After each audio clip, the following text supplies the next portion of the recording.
Screen দেখা যাচ্ছে এবং রেকর্ড হচ্ছে। আমরা আমাদের ক্লাস শুরু করছি। আজকে আমরা আলোচনা করব পদ নিয়ে। তো আমরা অনেকটুকুই মোটামুটি এগিয়ে গেছি ব্যাকরণের ক্ষেত্রে, আমাদের সিলেবাসে যা যা আছে। আর সামনে হচ্ছে পদ, আর হচ্ছে বাক্য, আর হচ্ছে আমাদের প্রয়োগ অপপ্রয়োগ, তারপর হচ্ছে বাক্য শুদ্ধি। তো বাক্য শুদ্ধি, প্রয়োগ অপপ্রয়োগ আমরা সাধারণত একদম শেষে নেই। এটার কারণ হচ্ছে এর আগে আমরা সমাস, প্রত্যয়, উপসর্গ, তারপর পদ, বাক্য এগুলো শেষ করে ফেলি। হ্যাঁ, এরপর আমরা আসলে বুঝতে পারি যে কেন বাক্যটা শুদ্ধ হচ্ছে না। তখন আমাদের সহজ হবে যে কেন শুদ্ধ, কেন অশুদ্ধ, সেটা আমরা সহজেই বুঝতে পারবো। চলে আসছি পদ প্রকরণ। তো পদ প্রকরণের ক্ষেত্রে মানে আমরা তো ছোটবেলা থেকেই পড়ে আসছি পদ নিয়ে, তাই না? মানে বেশ সহজ, একদমই সহজ বলা যায় পদ প্রকরণ। আর সেটা ছাড়াও তোমরা ইংলিশও ক্লাস করেছো, তাহলে এটা পার্টস অফ স্পিচের ক্লাস করেছো সবাই। তার মানে পদ বলা যায় সহজ। প্রথমত আসো, পদ কাকে বলে? বাক্যে ব্যবহৃত প্রতিটি শব্দকে পদ বলে। তাহলে আমরা বলছি যে শব্দকে পদ বলে, কিন্তু কোন শব্দগুলোকে পদ বলে? অবশ্যই সেই শব্দগুলো কখন পদ হবে? যখন, কি ব্যাপার, এক মিনিট, আমি লিখতে পারছি না। আচ্ছা, যা বলছিলাম, বাক্যে ব্যবহৃত প্রতিটি শব্দকে পদ বলে। তাহলে পদ আমরা কখন বলবো? যখন শব্দ বাক্যে ব্যবহৃত হবে। এখন আমি যদি বলি, ধরো আমি একদম শুদ্ধ একটা বাক্য বললাম যে আমার কাছে একটি কি আছে, অথবা আমাকে একটি কলম দাও। এই যে তোমার যখন বাক্য বলবো, তখন দেখা যাবে আমি যদি শুধু শব্দগুলো বসাই দেই, তুমি দেখবে এটা কোনো বাক্য হয় নাই। বাক্য হয়নি কেন? শব্দগুলো একদম আমি সুন্দর করে একটা একটা বসাই দিলাম, কোনো বানানো ভুল হলো না, কিচ্ছু হলো না। কিন্তু এগুলো তো আসলে শব্দ। যখন পদ হয়ে তোমার বাক্যে বসবে, কেন পদে পরিণত হবে? কারণ শব্দের সাথে কিছু শব্দাংশ, হ্যাঁ, সেটা তোমার বিভক্তি যোগ হতে পারে, পদাশ্রিত নির্দেশক যোগ হতে পারে। হ্যাঁ, তো এই শব্দাংশগুলো যখন যুক্ত হয়, যুক্ত হয়ে কি করে? তাদেরকে সম্পর্কিত করে দেয়। তাদেরকে সম্পর্কিত দেওয়ার কারণেই তারা কিসে পরিণত হয়? পদে পরিণত হয়। এবং ওই শব্দগুলো যখন পদে পরিণত হয়, সেটা একটা কিসের সৃষ্টি হয়? একটা বাক্যের সৃষ্টি হয়। তাহলে বাক্যে ব্যবহৃত প্রতিটি শব্দকে আমরা কি বলবো? পদ বলবো। এটা ছোটবেলা থেকেই মোটামুটি আমরা কি পড়ে আসছি। তো দেখো, অথবা আমরা এভাবেও বলতে পারি যে বিভক্তি যুক্ত শব্দকেই পদ বলে। হ্যাঁ, কিরকম? ধর আমি একটা উদাহরণ দিই। মা, ছাদ, বস, শিশু, চাঁদ দেখাচ্ছেন। ওকে, আচ্ছা, এখানে দেখাচ্ছেন পুরো লিখলাম। তো দেখো, তাহলে দেখো মা, ছাদ, বস, শিশু, দেখা যাচ্ছে এখানে আমরা একটা অনেকগুলো শব্দ লিখেছি, কিন্তু কোনো বাক্য হয়নি। কিন্তু প্রতিটা শব্দের বানান শুদ্ধ, প্রতিটা শব্দই শুদ্ধ। তাহলে বাক্য কেন হলো না? কারণ হচ্ছে এগুলোর সাথে কি যুক্ত হয়নি? এগুলোর সাথে হচ্ছে তোমার বিভক্তি যুক্ত হয়নি। এই বিভক্তিগুলো যখন যুক্ত হবে, মা ছাদে, তাহলে কি বিভক্তি? এ বিভক্তি। বসে, এ বিভক্তি। শিশুকে, তাহলে কে বিভক্তি? চাঁদ দেখাচ্ছেন। তাহলে দেখো, এই শব্দগুলোর সাথে তাহলে শব্দ যোগ বিভক্তি, তাহলে কি হয়ে গেল? সমান পদ। কিন্তু বিভক্তি কখন যুক্ত হচ্ছে? যখন শব্দগুলো বাক্যে ব্যবহৃত হচ্ছে। বিষয়টা ক্লিয়ার কিনা? তাহলে আমরা বলতে পারি বিভক্তিযুক্ত শব্দকেই হচ্ছে পদ বলে। ঠিক আছে, এরপর আসো লগ্নক। তাহলে বিভক্তি ছাড়া আর কিছু কি বসে না? আরো কিছু বসে, আরো আরো কিছু শব্দাংশ যুক্ত হয়। কিরকম? দেখো, শব্দ যখন বাক্যের মধ্যে থাকে তখন তার নাম হয় পদ। এটা আমরা অলরেডি জানি। পদে পরিণত হওয়ার সময়ে শব্দের সঙ্গে কিছু শব্দাংশ যুক্ত হয়। প্রথমত আমরা একটা পড়ে ফেলেছি, সেটার কথা কোনটা পড়েছি? আমরা অলরেডি বিভক্তি সম্পর্কে জেনে ফেলেছি। এছাড়াও আরো যে শব্দাংশগুলো যুক্ত হয় সেগুলোকে একসাথে বলা হয় লগ্নক। এই লগ্নক সম্পর্কে আমরা আগের যে ব্যাকরণ বই ছিল মুনির চৌধুরী, সেখানে আমরা তেমন কোনো তথ্য পাই নাই। হ্যাঁ, এই লগ্নক সম্পর্কে যেখানে আছে সেটা হচ্ছে নতুন যেই ব্যাকরণ বইটা দেওয়া হয়েছে 2021 থেকে পাঠ্য, সেখানে হচ্ছে লগ্নকের উল্লেখ করা আছে। তাহলে বিভক্তি ছাড়াও আরো কিছু শব্দাংশ যুক্ত হয়। এই শব্দাংশগুলোকে আমরা কি বলবো? এই শব্দাংশগুলোকে আমরা বলবো হচ্ছে তোমার কি বলবো? লগ্নক। ওকে, তাহলে দেখো, লগ্নক হচ্ছে 4 ধরনের। কি কি দেখো, বিভক্তি। বিভক্তি সম্পর্কে আমরা অলরেডি পড়েছি। বিভক্তি আবার দুই রকম, ক্রিয়া বিভক্তি আর হচ্ছে কারক বিভক্তি। তারপর আসো নির্দেশক। নির্দেশক কি? আমরা ছোটবেলায় পদাশ্রিত নির্দেশক পড়েছিলাম না, মনে আছে? ওই পদাশ্রিত নির্দেশকই হচ্ছে নির্দেশক। যেমন আমি বললাম যে ছেলেটি ভালো, মেয়েটি কি? মেয়েটিও ভালো। ছেলে ভালো হলে তো মেয়েটা তো আরো আগে থেকে ভালো। তো যাই হোক, এই যে ছেলেটি ভালো, মেয়েটি ভালো, হ্যাঁ, সব ভালোটুকু তোমার হোক। এই যে দেখো, এই যে টি, তারপরে হচ্ছে ভালো টুকু, টি টুকু, এগুলো কি? এগুলো সাধারণত তোমার কি? পদাশ্রিত নির্দেশক। তাহলে যেসব শব্দাংশ পদের সঙ্গে যুক্ত হয়ে পদকে নির্দিষ্ট করে সেগুলোকে কি বলা হয়? নির্দেশক বলা হয়। তাহলে নির্দেশকও এক প্রকার কি? এক প্রকার লগ্নক। ওকে, তারপর আসো বচন। আমি বললাম বইগুলো এদিকে নিয়ে আসো, বইগুলো একসাথে রাখো। শুধু বই না, এটা যে কোনো ক্ষেত্রে আমরা কি করি? বহু বচন ব্যবহার করি না আমরা? অবশ্যই। তাহলে দেখো, যেসব শব্দাংশ পদের সঙ্গে যুক্ত হয়ে পদের সংখ্যা বোঝায় সেগুলোকে আমরা কি বলি? বচন বলি। বচন সম্পর্কে আমরা সবাই মোটামুটি জানি, রাইট? তাহলে দেখো, ছেলেরা, বইগুলো, তাহলে এখানে কি? যে রা, তারপর হচ্ছে গুলু, গুলি, গুলু, অনেক কিছুই তো যুক্ত হয়। এগুলো কি? এগুলো হচ্ছে তোমার বচন। হ্যাঁ, বহু বচনের ক্ষেত্রে এগুলো ব্যবহৃত হচ্ছে। এছাড়াও আরেকটা বিষয় আছে, সেটা হচ্ছে বলক। তাহলে পদাশ্রিত নির্দেশক তোমরা জানো, বিভক্তিও জানো, বচন সম্পর্ক মোটামুটি সবাই জানো, কিন্তু বলক শব্দটা অনেকের কাছে নতুন হতে পারে। বলক জিনিসটা কি? বলক হচ্ছে, আমরা অনেক সময় কি হয়, পদের সাথে অর্থাৎ কোনো বক্তব্য জোরালো করার জন্য আমরা ই অথবা ও যুক্ত করি। যেমন এখনই পড়তে বসো, এখনই তোমাকে যেতে হবে, এখনই কাজটা করো। দেখো, আমি যদি বলি এখন কাজটা করো, এভাবে কিন্তু জোরালো হচ্ছে না। আমি যখন বলবো এখনই করো, এখনো তুমি যাওনি, তাহলে কথাটা কি হলো? একটা মানে জোরালো একটা বক্তব্য আমি দিলাম বলা যায়। তাহলে এই যে জোরালো হলো, জোরালো করার জন্য আমরা যে শব্দাংশগুলো যুক্ত করি সেখানে কি যুক্ত হচ্ছে? ই বা ও যুক্ত হচ্ছে, এগুলোকে বলা হয় বলক। তাহলে কি কি শব্দাংশ আমরা যুক্ত হতে দেখছি? শব্দ যখন বাক্যে বসে, শব্দ যখন বাক্যে বসে তার সাথে কি যুক্ত হয়? তার সাথে হচ্ছে, শব্দের সাথে কি যুক্ত হয়? শব্দের সাথে তোমার লগ্নক যুক্ত হয়। আমরা আগে কি বলেছিলাম? শব্দের সাথে বিভক্তি যুক্ত হয়। হ্যাঁ, বিভক্তি তো অবশ্যই যুক্ত হয়। বিভক্তিও এক প্রকার কি? লগ্নক, রাইট? তাহলে বিভক্তি ছাড়াও আমরা আরো কি কি দেখতে পাচ্ছি? কি কি যুক্ত হচ্ছে দেখতে পাচ্ছি? তোমার নির্দেশক, তারপর হচ্ছে বচন, এ দুটো তোমাদের কাছে কমন। বিভক্তি, নির্দেশক, বচন, এই তিনটা মোটামুটি কমন। আরেকটা হচ্ছে বলক। তাহলে বলক কি? বলক হচ্ছে আমরা জোর দেওয়ার জন্য এই শব্দাংশগুলো আমরা কি করে থাকি? যোগ করে থাকি। তাহলে শব্দের সাথে যখন লগ্নক যুক্ত হচ্ছে তখন সেটা কিসে পরিণত হচ্ছে? পদে পরিণত হচ্ছে, এবং সেই পদ কোথায় বসছে? তোমার বাক্যে। ঠিক আছে, এতটুকু মোটামুটি আমাদের ক্লিয়ার। এখন আসো, বাক্যে যখন তোমার লগ্নক অর্থাৎ পদগুলো বসে, এই পদের সাথে একটু খেয়াল করো। ধরো তোমাকে বলা হলো যে ছেলেরা ক্রিকেট খেলে।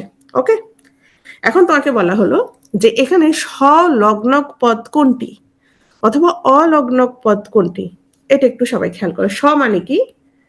এই স মানে হচ্ছে সহ, এই মানে হচ্ছে সহ। তাহলে স্বলগ্নক মানে কি? লগ্নক সহ, লগ্নক সহ। মানে এইখানে যে ছেলেরা ক্রিকেট খেলে, এই বাক্যটার মধ্যে কোন পদগুলোর সাথে কি যুক্ত হয়েছে? লগ্নক যুক্ত হয়েছে। তাহলে পদের সাথে যদি লগ্নক বা শব্দের সাথে যদি লগ্নক যুক্ত থাকে, আমরা সেই পদকে কি বলবো? শব্দের সাথে যদি লগ্নক যুক্ত থাকে তখন কি হয়? পদে পরিণত হয়। সেই পদকে আমরা কি বলবো? আমরা বলবো স্বলগ্নক পদ।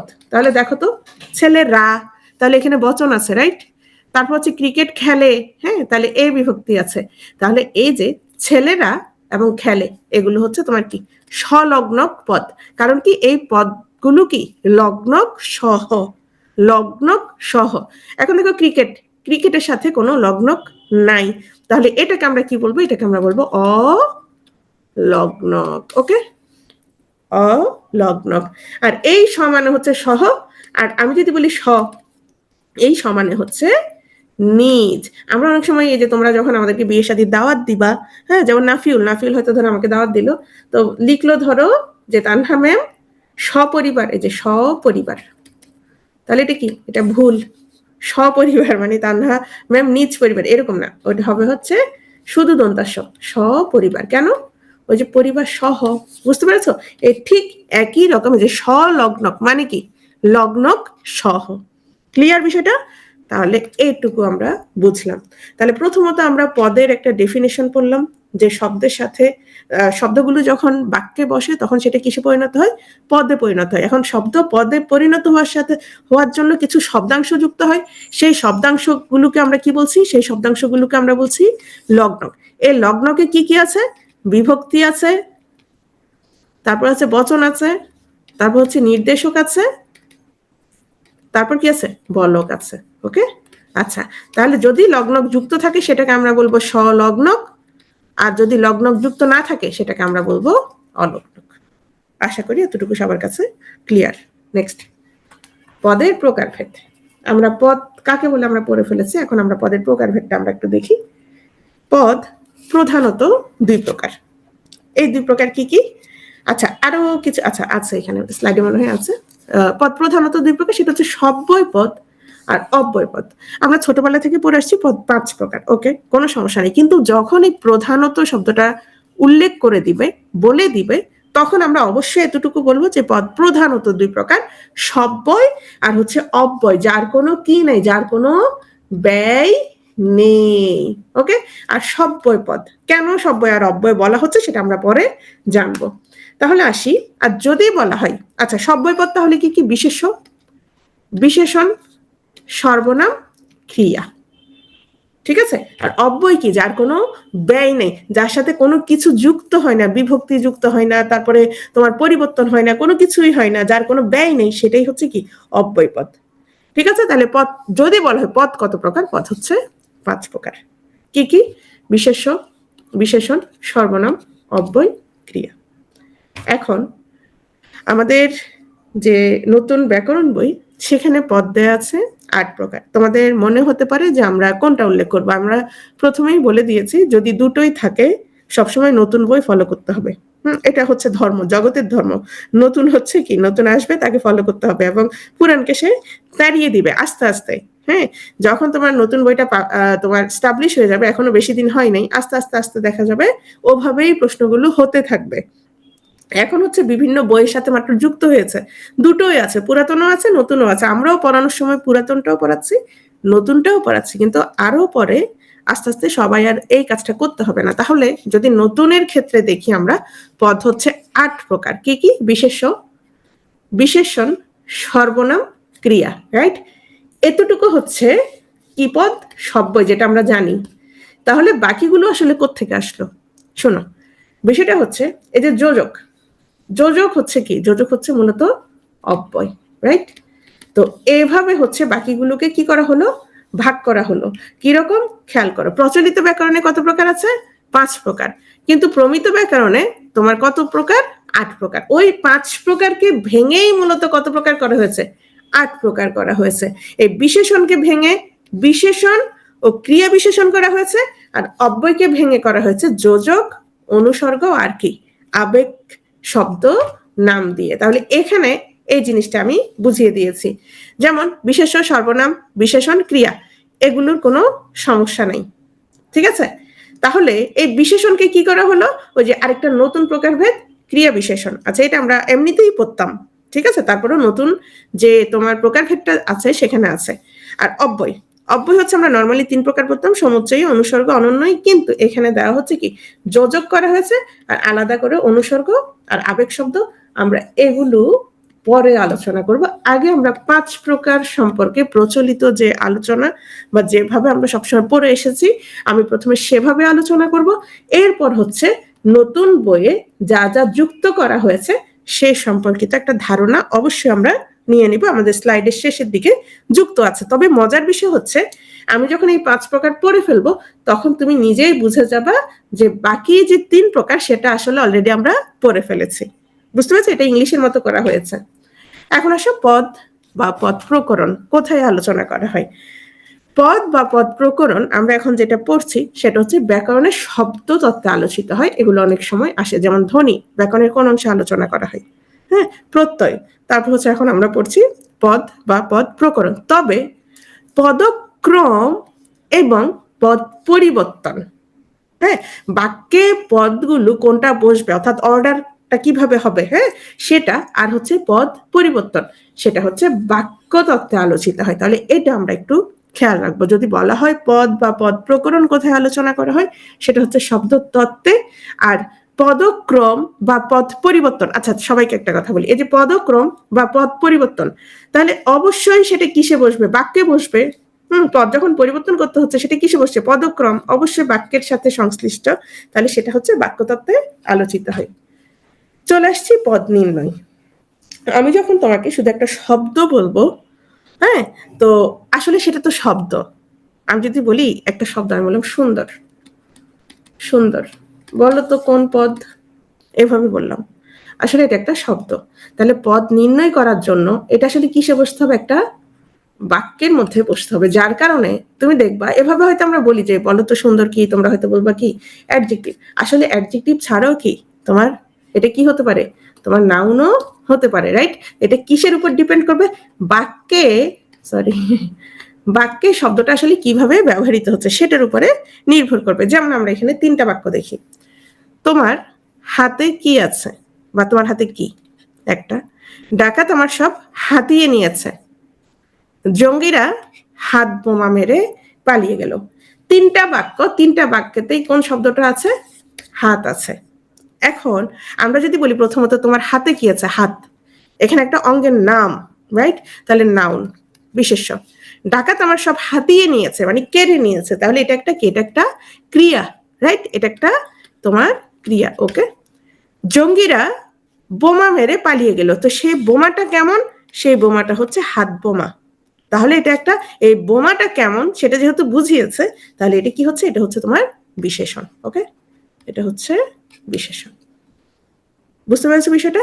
তাহলে আমরা যখন পদ নির্ণয় করব, আমাদেরকে যখন বাক্য দেয়া হবে, আমরা একটু খেয়াল করতে হবে যে এখানে আসলে এই বাক্যে এই পদটা আসলে কি বুঝিয়েছে, হ্যাঁ? তাহলে সেটার উপর ভিত্তি করেই আমরা পদটা নির্ণয় করব। ঠিক আছে? নেক্সট, বিশেষ্য পদ। আমরা শেষের দিকে এরকম কিছু উদাহরণ পড়ব। প্রথমেই আসছি বিশেষ্য পদ নিয়ে আমরা আলোচনা করব, নাউন নিয়ে। বলা যায় একদম মানে সহজ, এর চেয়ে সহজ আর কিছু নাই বলা যায়, হ্যাঁ? তো কোনো কিছু নামকে হচ্ছে বিশেষ্য পদ বলে। যে কোনো নাম হতে পারে, সেটা তোমার নাম হতে পারে, বস্তুর নাম হতে পারে, ভৌগোলিক স্থানের নাম হতে পারে, গ্রন্থের নাম হতে পারে, জাতির নাম হতে পারে, হ্যাঁ, কোনো দ্রব্যর নাম হতে পারে, যে কোনো কাজের নামও হতে পারে। হ্যাঁ, ধরো আমি, কাজ তো কাজ, ক্রিয়া তো ক্রিয়া, কিন্তু সেই কাজের কি কোনো নাম নাই? ধরো তুমি খাচ্ছ, ভোজন, হ্যাঁ, তাহলে এটা কি? এটা একটা কিসের নাম? কাজের নাম। খাওয়ার নামে, যে তুমি যে খাচ্ছ সেই কাজটার নাম কি? তোমার খাওয়া, অথবা তোমার কি? ভোজন, রাইট? দর্শন। তাহলে আমরা দেখি যে বিশেষ্য পদ হচ্ছে কোনো কিছুর নাম। তাহলে যে পদ কোনো ব্যক্তি, বস্তু, প্রাণী, সমষ্টি, স্থান, কাল, ভাব, কর্ম, গুণ ইত্যাদির নাম বোঝায়, সেটাকে আমরা বলবো বিশেষ্য পদ। বিশেষ্য পদ 6 প্রকার। কত প্রকার? 6 প্রকার। নামবাচক বা সংজ্ঞাবাচক বিশেষ্য, জাতিবাচক বিশেষ্য, বস্তুবাচক বা দ্রব্যবাচক বিশেষ্য, সমষ্টিবাচক বিশেষ্য, ভাববাচক বিশেষ্য, গুণবাচক বিশেষ্য। আমরা খুব সহজে এই 6 প্রকার আমরা খুব সহজে মনে রাখবো। আমরা একটু কিভাবে মনে রাখবো খেয়াল করো। যেমন এখানে কি নাম? সুমিত্রা। সুমিত্রা, প্রথমত আমরা সুমিত্রার কথা ধরি, তাহলে সুমিত্রা হচ্ছে একজন ব্যক্তির নাম, ওকে? একজন ব্যক্তির নাম, কি নাম? সুমিত্রা, ওকে? অথবা তোমাদের যার যার নাম সুমিত্রা। এখন আসো, আমি যদি বলি জাতির কথা বলি, তাহলে সুমিত্রা, সুমিত্রা কি? কোন জাতি বলো তো? পাখি, ফুল? না, সুমিত্রা হচ্ছে একটা মানুষ, ওকে? তাহলে এটা হচ্ছে জাতিবাচক বিশেষ্য। সুমিত্রা কি? সুমিত্রা হচ্ছে নাম। তাহলে জাতি কি? জাতি হচ্ছে মানুষ। তাহলে যে পদ দ্বারা সাধারণ বা সামগ্রিকভাবে একটি শ্রেণীকে বোঝাবে, তাকে আমরা কি বলবো? তাকে হচ্ছে জাতিবাচক বিশেষ্য বলবো। তাহলে মানুষ দ্বারা সুমিত্রার মতো যারা আছে, সুমিত্রা বলো, তারপর হচ্ছে নাফিউল বলো, কেয়া বলো, এরা সবাই কি? এরা হচ্ছে মানুষ। কিন্তু আমি যখন কেয়া বলবো, তখন হচ্ছে সেটা কি? নামবাচক বা সংজ্ঞাবাচক বিশেষ্য। জাতিবাচক বিশেষ্য মানুষ। এখন আসো, তোমাদের হাতে কি আছে? তোমাদের হাতে এই মুহূর্তে কি আছে? কারো হাতে কলম আছে, কারো হাতে খাতা আছে, কারো হাতে বই আছে, কারো হাতে মোবাইল আছে। এই যে যে পদ দ্বারা কোনো বস্তু বা উপাদানের নাম বোঝায়, তাকে আমরা কি বলবো? বস্তু বা দ্রব্যবাচক বিশেষ্য। দ্রব্য হতে পারে, হ্যাঁ, কারো কারো হাতে এখন কি আছে? চা আছে, রাইট? মাটি আছে, চিনি আছে, লবণ আছে, পানি, তেল, নুন এখন হাতে নাই। এগুলো কি? এগুলো হচ্ছে তোমার বস্তু বা দ্রব্যবাচক বিশেষ্য। তাহলে দেখো তো মানুষ, তাহলে তোমার হাতে কি আছে এখন? তোমার হাতে হচ্ছে এখন একটা বই বা খাতা বা কলম আছে। ওকে, এখন আসো, তোমরা সবাই এই যে সবাই কি করছো, একটা ক্লাস করছো, একটা তোমরা সবাই কি, তোমরা একটা শ্রেণী, রাইট? শ্রেণী, ঠিক, এটা হচ্ছে সমষ্টিবাচক বিশেষ্য। আচ্ছা তোমরা সবাই কি বলো তো, বুড়ো হয়ে গেছো নাকি এখনো কি তরুণ, কোনটা? আমরা যেহেতু ভাববাচক বিশেষের কথা আসছে, গুণবাচক না, তাহলে ভাববাচকটা, ভাববাচক হচ্ছে ভার্বাল নাউন। ভার্বাল নাউন কি? ভার্বাল নাউন হচ্ছে তোমার যেটা ক্রিয়া বিশেষ্য, ভার্বাল নাউন। তাহলে তোমরা একটু এটা মনে রাখবা, হ্যাঁ? এটা হচ্ছে ভার্বের নাউন ফর্ম যেটা, সেটা ভার্বের নাউন ফর্ম মানে হচ্ছে, আমি ভাববাচকের সাথে আরেকটা শব্দ উল্লেখ করে দিই তাহলে তোমাদের মনে থাকবে, সেটা হচ্ছে ক্রিয়া বিশেষ্য, ক্রিয়া বিশেষ্য বা ভার্বাল নাউন, ঠিক আছে? ওকে, তাহলে দেখো তো ভাববাচক বিশেষ্য কি কি। তোমরা এখন কি করছো বলো তো? তোমরা পড়ছো, হ্যাঁ এই পড়ছো, তাহলে তোমরা একটা কাজ করছো, এই কাজটার নাম কি বলো তো? কাজটার নাম হচ্ছে পড়া। পড়া। এখন অনেকে মনে করবে ম্যাডাম পড়া তো ক্রিয়া, না, তোমরা ওই ক্রিয়াটার নাম হচ্ছে পড়া। এখন তুমি কি বলবে? আমি পড়া, আমি পড়া, হ্যাঁ তুমি পড়া, পড়া, সে পড়া বলবা? না, আমি পড়ি, তুমি পড়ো, সে পড়ে। ক্রিয়া, পড়াটা হচ্ছে ক্রিয়ার নাম। পড়াটা হচ্ছে কিসের নাম? ক্রিয়ার নাম। তাহলে শুধু কি পড়া ক্রিয়ার নাম? না, যে কোনো কাজের নাম, করা, দেখা, পড়া, বলা, খাওয়া, দেয়া, নেয়া, যাওয়া, এগুলো সবগুলো কি? গমন, দর্শন, ভোজন, শয়ন, চলন, সবগুলোই হচ্ছে কিসের নাম? ক্রিয়ার নাম। তাহলে ক্রিয়ার যেহেতু নাম, তাহলে কি হবে? ক্রিয়াবাচক বিশেষ্য, ক্রিয়া বিশেষ্য অথবা ভাববাচক বিশেষ্য অনেক সময় আসে, ভার্বাল নাউন। ওকে, পড়া। গুণবাচক বিশেষ্য, তোমরা কি, তোমরা এখনো সরি সরি সরি সরি তোমরা হচ্ছে তরুণ, রাইট? অবশ্যই অনেকে শিশুর মতো আচরণ করে মাঝে মাঝে। তাহলে তোমরা যেহেতু তরুণ, এই তরুণের যে গুণ, সেই গুণের নাম কি বলতো? Abstract noun. দেখো তাহলে সেই গুণের নাম হচ্ছে তারুণ্য, রাইট? তারুণ্য, সেই গুণের নাম হচ্ছে তারুণ্য। তো এরকম কি আর কিছু নাই? অবশ্যই আছে, তারল্য। তারপরে হচ্ছে মধুর, মধুর কিছু হলে সেটা কি হবে? মধুরতা। তাহলে ক্ষমা, দুঃখ, পাপ, সৌন্দর্য, সুন্দর থেকে কি? সৌন্দর্য, স্বাস্থ্য, যৌবন, সুখ, আনন্দ, তৃপ্তি, ইচ্ছা, এগুলো সবগুলো কি? এগুলো হচ্ছে সবগুলো গুণবাচক বিশেষ্য, রাইট? তাহলে যে বিশেষ্যর দ্বারা তোমার যেটা নির্বস্তুক অবস্থা, মনোগত ভাব বা গুণগত বৈশিষ্ট্য বুঝায়, সেটা কি? সেটা হচ্ছে গুণবাচক বিশেষ্য। সহজ কথায় তোমার অ্যাডজেক্টিভের নাউন ফর্ম যেটা, সেটাই হচ্ছে তোমার কি? গুণবাচক বিশেষ্য। বুঝতে পেরেছো? তাহলে আমরা কি কি মনে রাখলাম? আমরা প্রথমে নিজের নাম দিয়ে মনে রাখবো। যদি আমরা 6 প্রকার মনে রাখতে চাই, 6 প্রকার মনে রাখতে চাই, সবার আগে আমি নিজের নাম মনে রাখবো। কি কি অনেক সময় আসে যে কোন প্রকার, যেমন একটা শব্দ দিবে যে এটা কোন নাউন বা কোন বিশেষ্য, তাহলে সবার আগে আমরা নিজের নাম মনে রাখবো। তাহলে ধরো সুমিত্রা, তাহলে কি? নামবাচক বিশেষ্য। সুমিত্রা কি? একজন মানুষ। জাতিবাচক বিশেষ্য। আমার হাতে কি আছে এখন? কলম। তাহলে কি? বস্তুবাচক। তারপর হচ্ছে আমরা সবাই ক্লাস করতেছি, শ্রেণী। সমষ্টিবাচক, আমরা কি করছিলাম? আমরা পড়ছিলাম, তাহলে পড়া, রাইট? ভাববাচক বিশেষ্য। আর হচ্ছে তারুণ্য, গুণবাচক বিশেষ্য। তাহলে এভাবে মনে রাখলে তোমার 6 প্রকার খুব সহজে মনে থাকবে। এখন আসো, এগুলো তো অলরেডি আমরা বলে ফেলেছি। এখন একটু খেয়াল করো, সংজ্ঞাবাচক বিশেষ্য আর জাতিবাচক বিশেষ্য পদের মধ্যে অনেক সময় আসে। যেমন কিছুদিন আগে ব্যাংকে ঠিক এই স্লাইডটা থেকে তোমার প্রশ্ন আসছিল, হ্যাঁ? তো দেখো, আমি বললাম যে সংজ্ঞাবাচক বিশেষ্য। তাহলে সংজ্ঞাবাচক বিশেষ্য, আমি যদি বলি যে রবীন্দ্রনাথ, তাহলে রবীন্দ্রনাথ হচ্ছে একটা নাম, কবির নাম, রাইট? কিন্তু আমি যদি বলি কবি, তখন সেটা হচ্ছে জাতিবাচক বিশেষ্য। আমি বললাম গীতাঞ্জলি, তাহলে একটা বইয়ের নাম। আর আমি যদি বলি বই, একসাথে সবগুলোকে বুঝিয়েছে, শুধু গীতাঞ্জলি না, এরকম যত বই আছে সবগুলো বুঝিয়েছে, তাহলে জাতিবাচক বিশেষ্য। রহিম, সংজ্ঞাবাচক। আমি যদি বলি মানুষ, জাতিবাচক। ওকে, এই গ্রামের পাশ দিয়ে যমুনা বয়ে গেছে, তাহলে আমি বললাম যমুনা, তাহলে কি? সংজ্ঞাবাচক, একটা নদীর নাম বলেছি। আর যমুনা কি? যমুনা হচ্ছে নদী, তাহলে কি? জাতিবাচক। আমি কখনো হিমালয় দেখিনি, হ্যাঁ, হিমালয় কি? একটা পর্বতের নাম, রাইট? তাহলে এটা হচ্ছে সংজ্ঞাবাচক। আর যদি বলা হয় পর্বত, তাহলে হিমালয় জাতীয় যা কিছু আছে সবগুলোই কি? সবগুলোই হচ্ছে পর্বত, জাতিবাচক। ঠিক আছে, নেক্সট। তাহলে আমাকে বলো যে কোনটি গুণবাচক বিশেষ্য? গুণবাচক বিশেষ্য, এটা তো বলেই ফেলছি আসলে, আর বলা লাগবে না, সেটা হচ্ছে তারুণ্য। তারুণ্য ছাড়াও আরো যেমন ধরো সৌন্দর্য হতে পারে, সৌরভ হতে পারে। হ্যাঁ, এগুলো সবগুলোই কি, সবগুলোই হচ্ছে গুণবাচক বিশেষ্য।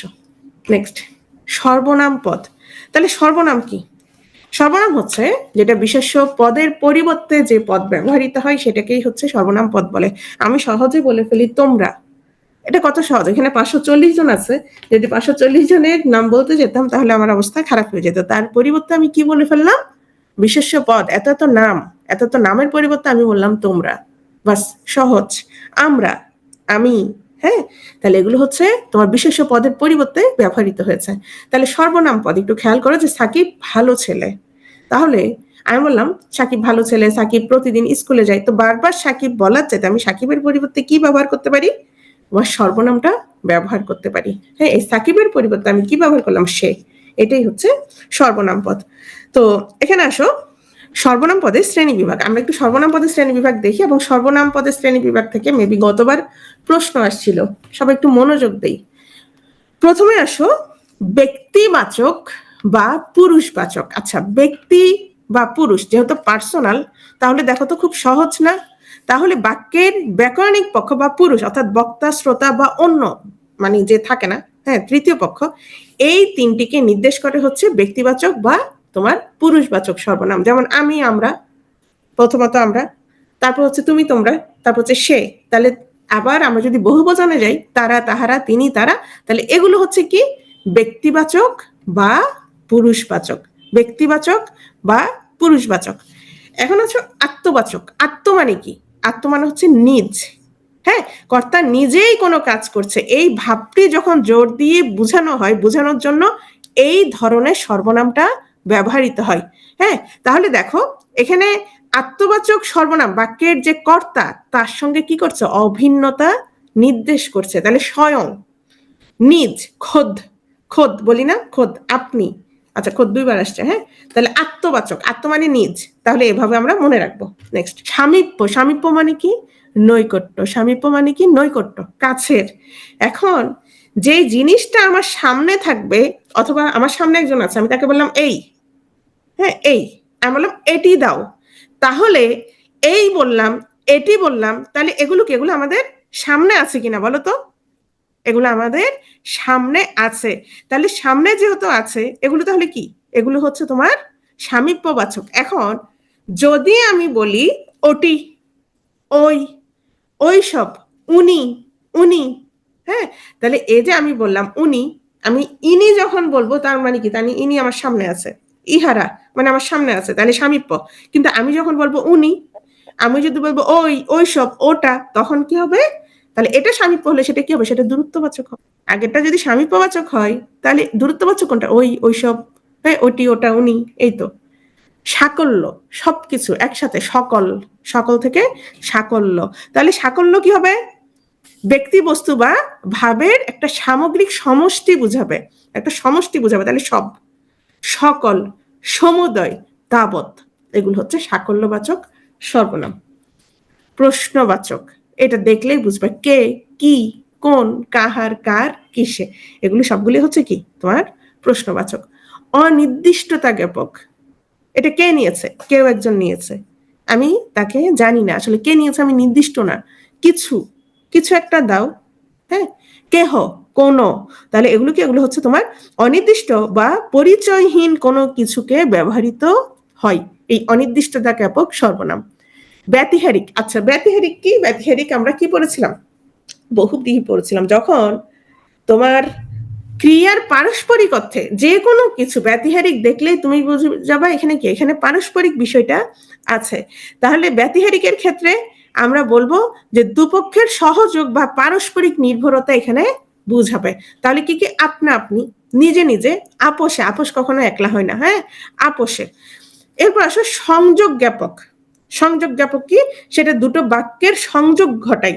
হ্যাঁ, যেমন যে, যিনি, যার, যারা, তারপর হচ্ছে যাহারা। কিরকম?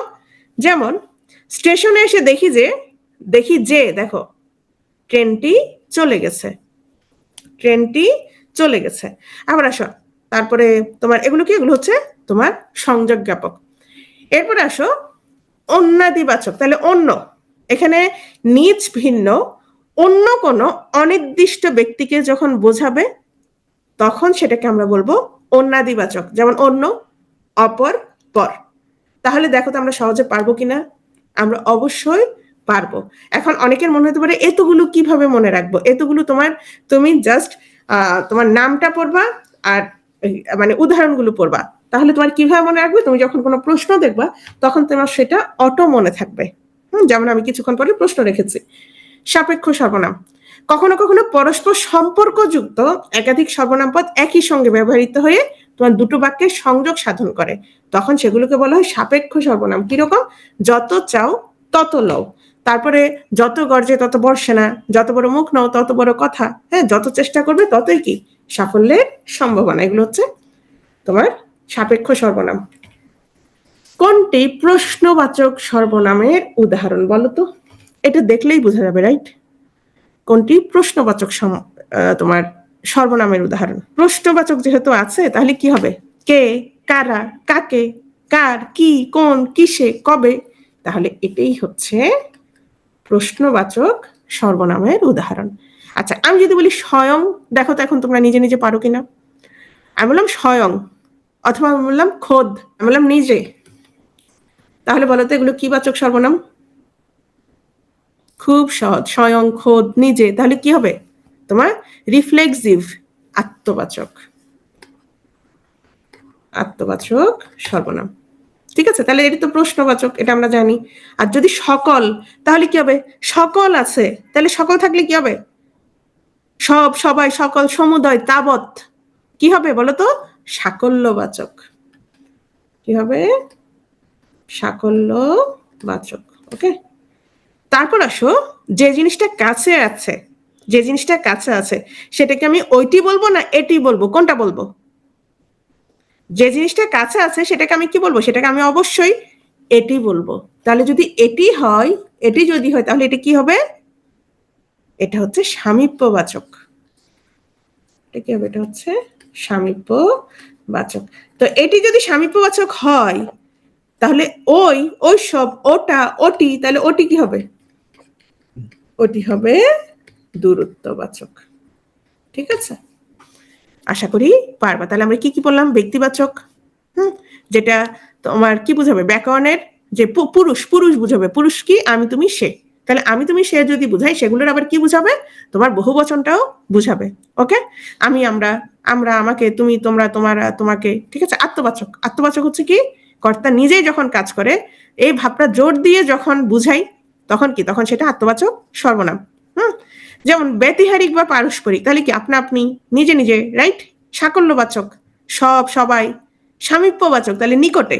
দূরত্ববাচক, পারবা। প্রশ্নবাচক, পারবা। অনির্দিষ্টতা জ্ঞাপক, সেটা হচ্ছে অনির্দিষ্ট বা পরিচয়হীন কিছু, যেমন কিছু, কোন, কেহ। ঠিক আছে, তো এই হচ্ছে আমাদের সর্বনাম। তাহলে আমরা অলরেডি কি কি পড়লাম? আমরা বিশেষ্য পড়েছি আর হচ্ছে সর্বনাম পড়েছি। ওকে, নেক্সট। আচ্ছা, আমরা যেহেতু সর্বনাম পড়ছি, সর্বনামের পুরুষ হচ্ছে 3 প্রকার। একটু খেয়াল করো। উত্তম পুরুষ। উত্তম পুরুষ কি? স্বয়ং বক্তাই হচ্ছে উত্তম পুরুষ। এই মুহূর্তে আমি হচ্ছে কি? উত্তম পুরুষ। ওকে, স্বয়ং বক্তাই হচ্ছে উত্তম পুরুষ। আমি, আমরা, আমাকে, আমাদের। মধ্যম পুরুষ হচ্ছে যে শ্রোতা, আমি যাদেরকে উদ্দিষ্ট ব্যক্তি, যাদেরকে বলছি, তারাই হচ্ছে কি? মধ্যম পুরুষ। তুমি, তোমরা, তোমাকে, তোমাদের। ওকে, নাম পুরুষ যারা এই মুহূর্তে উপস্থিত নাই, অন্য পক্ষ। নাম পুরুষ কি? তোমার অন্য পক্ষ। তাহলে কি হবে? সে, তারা, তাহারা, তাদের, তাহাকে, তিনি, এগুলো হচ্ছে নাম পুরুষ। এখন আসো সর্বনামের পুরুষ, আমরা একটু বুঝি বিষয়টা। পুরুষ ভেদে ক্রিয়ার রূপের পার্থক্য দেখা যায়। এটা আসলে কি জিনিস বা কেন বলল? আবার বিশেষণ ও অব্যয় পদের কোনো পুরুষ ভেদ নাই। একটু খেয়াল করো তো সবাই। পুরুষ ভেদে ক্রিয়ার রূপের পার্থক্য দেখা যায়। তাহলে আমরা পুরুষগুলো লিখে ফেলি। কি কি? উত্তম পুরুষ আমি, ওকে, মধ্যম পুরুষ তুমি, তারপর হচ্ছে সে, আমি লিখে ফেললাম। পুরুষ ভেদ, তাহলে 3টা পুরুষে আমি লিখলাম। ক্রিয়ার রূপের পার্থক্য হয় কিনা দেখো তো। আমি পড়ি নাকি খাই? আচ্ছা, খাই, আমার খেতে ভালো লাগে। হ্যাঁ, আমি খাই। ওকে, তুমি তুমি কি খাই না, এই যে ক্রিয়ার রূপের কি পার্থক্য দেখা যাবে, ক্রিয়া চেঞ্জ হয়ে যাবে। তুমি খাও, সে সে হচ্ছে খাই। এই জিনিসটা অনেকে জানে না, এটা অনেকে ভুল করে। শোনা, আমির ক্ষেত্রে উত্তম পুরুষের ক্ষেত্রে সবসময় রসই হবে। এটা ফেসবুকে এত ভুল দেখি, এত ভুল পোস্ট দেখি। আমি যাই রসই, আমি খাই রসই। হ্যাঁ, অনেকে লেখে আমি যাই, আমি যাই। জীবনও লিখবা না, জীবনও লিখবে না, কখনো লিখবা না। হ্যাঁ, নিজের ক্ষেত্রে সবসময় রসই দিবা, ওকে। অথবা দেখো, আমি পড়ি, আমি পড়ি, ওকে। তুমি পড়ো, সে পড়ে। তাহলে দেখো তো পুরুষ ভেদে কি হলো, ক্রিয়ার রূপের পার্থক্য দেখা গেল, ওকে। এখন বিশেষণ ও অব্যয় পদের কোনো পুরুষ ভেদ নেই। মানে কি, অব্যয় তো এমনিতেই চেঞ্জ হয় না, অব্যয়ের সাথে কোনো কিছুই যুক্ত হয় না। হ্যাঁ, তাহলে বিশেষণের বিষয়টা আমরা একটু দেখি। আমি কি, আমি কে সুন্দর বলো তো, এখানে কে আর সুন্দর, দেখো তো। তাহলে আমি,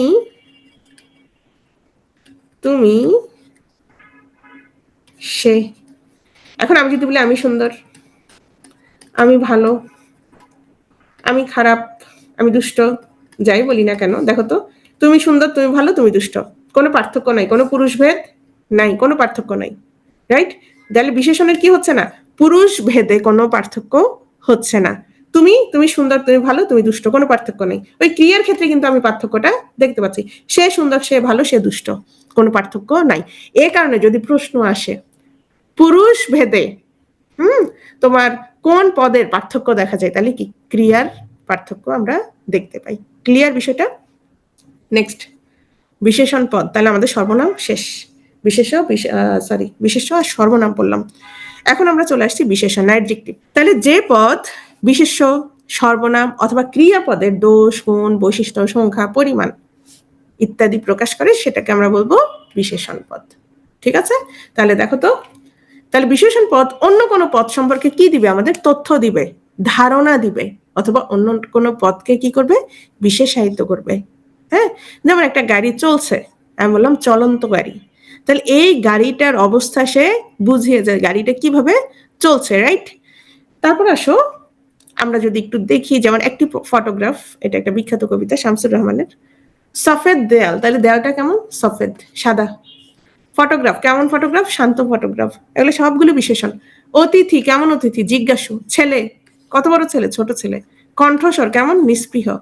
বছর কতটি বছর, 3টি বছর। চর কেমন চর, রুক্ষ চর। চোখ, চোখগুলো কেমন, প্রশ্নাকুল। শোক, ক্ষীয়মান শোক। বলা হয়ে গেল, কিভাবে বলা হলো, সহজে বলা হয়ে গেল। তাহলে এগুলো সবগুলোই কিসের উদাহরণ, সবগুলোই হচ্ছে বিশেষণ বা অ্যাডজেক্টিভের উদাহরণ।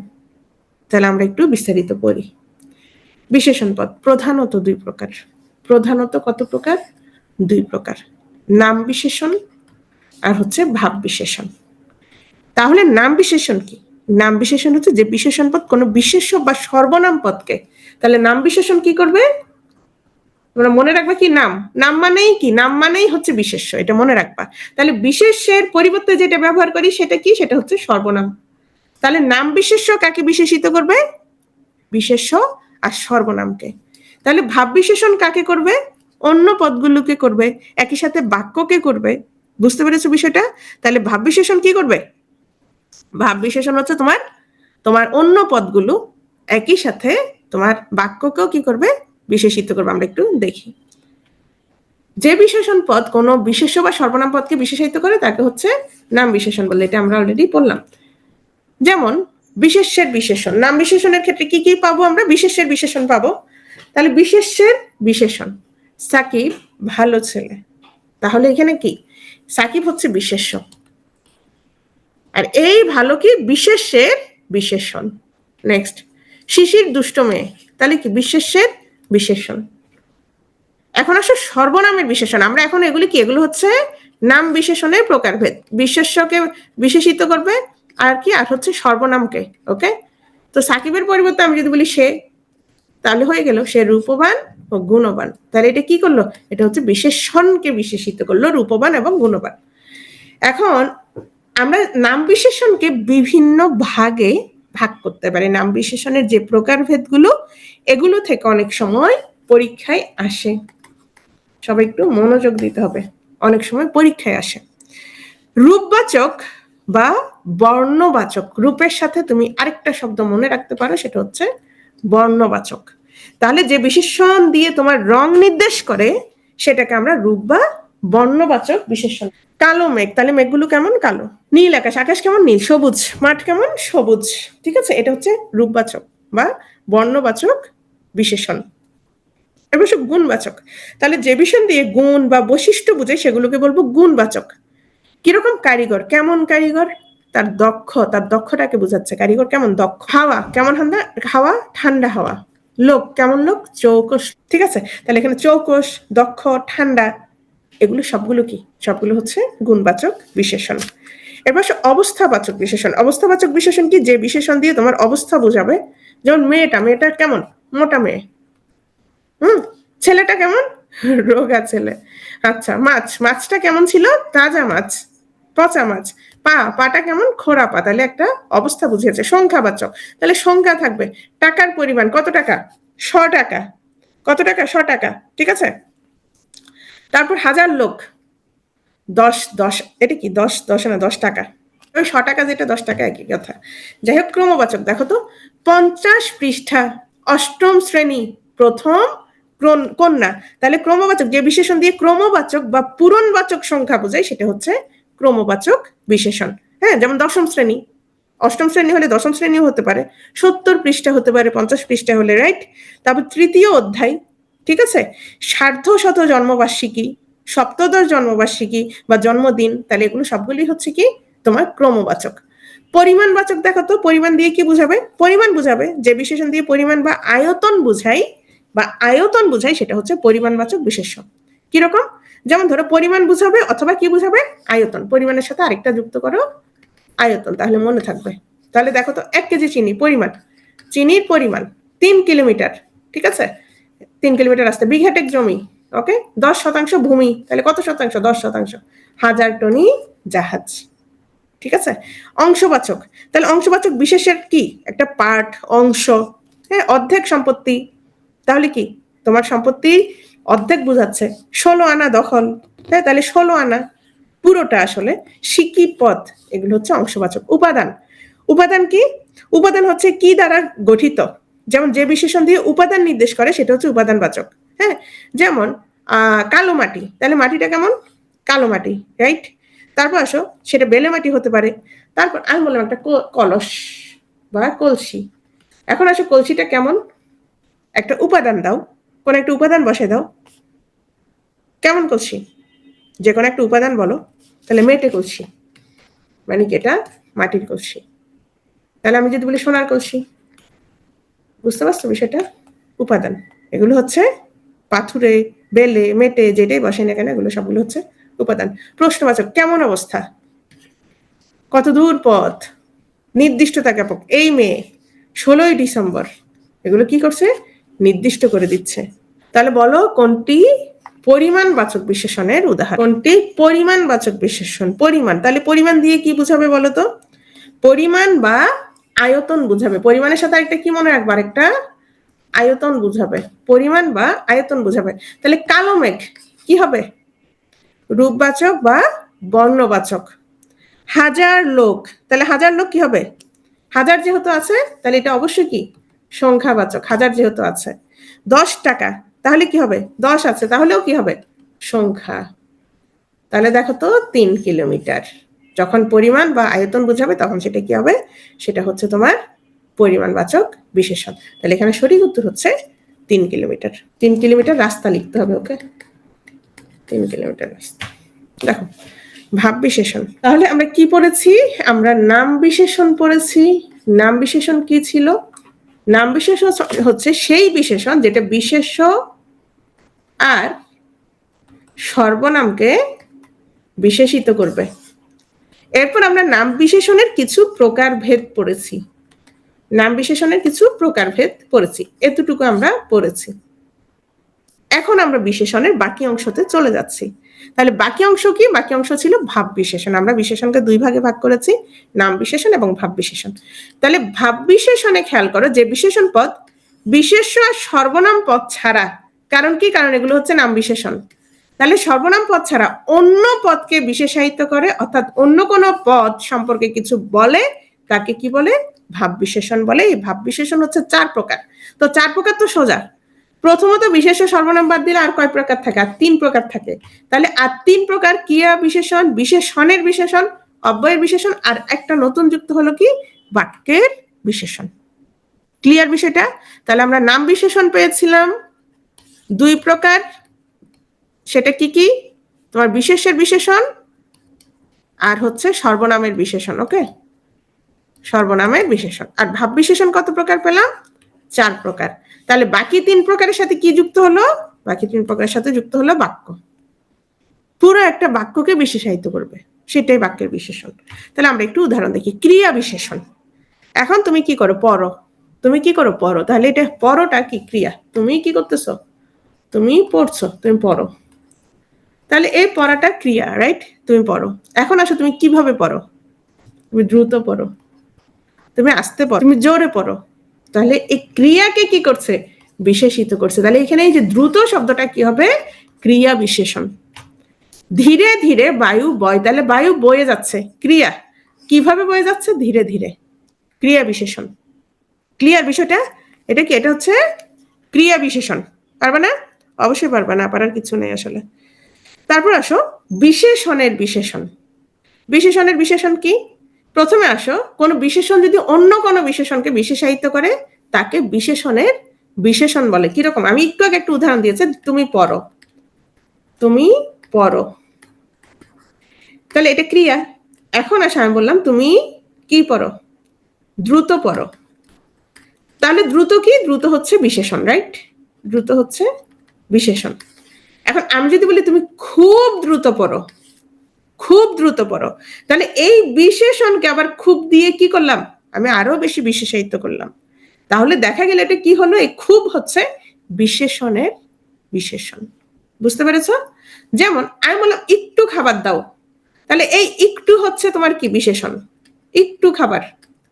আমি বললাম সামান্য একটু খাবার দাও, তাহলে এই বিশেষণকে আরো কি করলো? বিশেষায়িত করলো। এটাই হচ্ছে বিশেষণের বিশেষণ। অব্যয়ের বিশেষণ। অব্যয়ের বিশেষণটা আমরা একটু মনোযোগ দিয়ে দেখি, একটু খেয়াল করো সবাই। হ্যাঁ, অব্যয়ের বিশেষণ। অব্যয় পদ বা অব্যয় পদের অর্থকে বিশেষায়িত করবে। অব্যয় পদ অথবা অব্যয় পদের অর্থকে কি করবে? বিশেষায়িত করবে। আমরা একটু দেখি কিরকম। ধিক তারে, এখানে ধিক হচ্ছে অব্যয়। ধিক অব্যয়। এখন ধিক দিছে, কতটুকু ধিক দিছে? শতধিক। শতধিক, এটাই হচ্ছে বিশেষণ। তাহলে এই বিশেষণটা কাকে বিশেষায়িত করলো? অব্যয়কে। কাকে বিশেষায়িত করলো? অব্যয়কে। ধিক তারে শতধিক নির্লজ্জ যে জন, এই যে শত, এটাই হচ্ছে বিশেষণ। বুঝতে পেরেছো বিষয়টা? বাক্যের বিশেষণ। কোন পদকে বিশেষায়িত না করে সম্পূর্ণ বাক্যটিকে যখন বিশেষায়িত করবে, তখন সেটাকে আমরা বলবো বাক্যের বিশেষণ। যেমন আজ সারাদিন ইলেকট্রিসিটি ছিল না, এই পুরো একটা বাক্যকে আমি কি করলাম? দুর্ভাগ্যক্রমে এটা দিয়ে বিশেষায়িত করলাম। তাহলে এটা হচ্ছে বাক্যের বিশেষণ।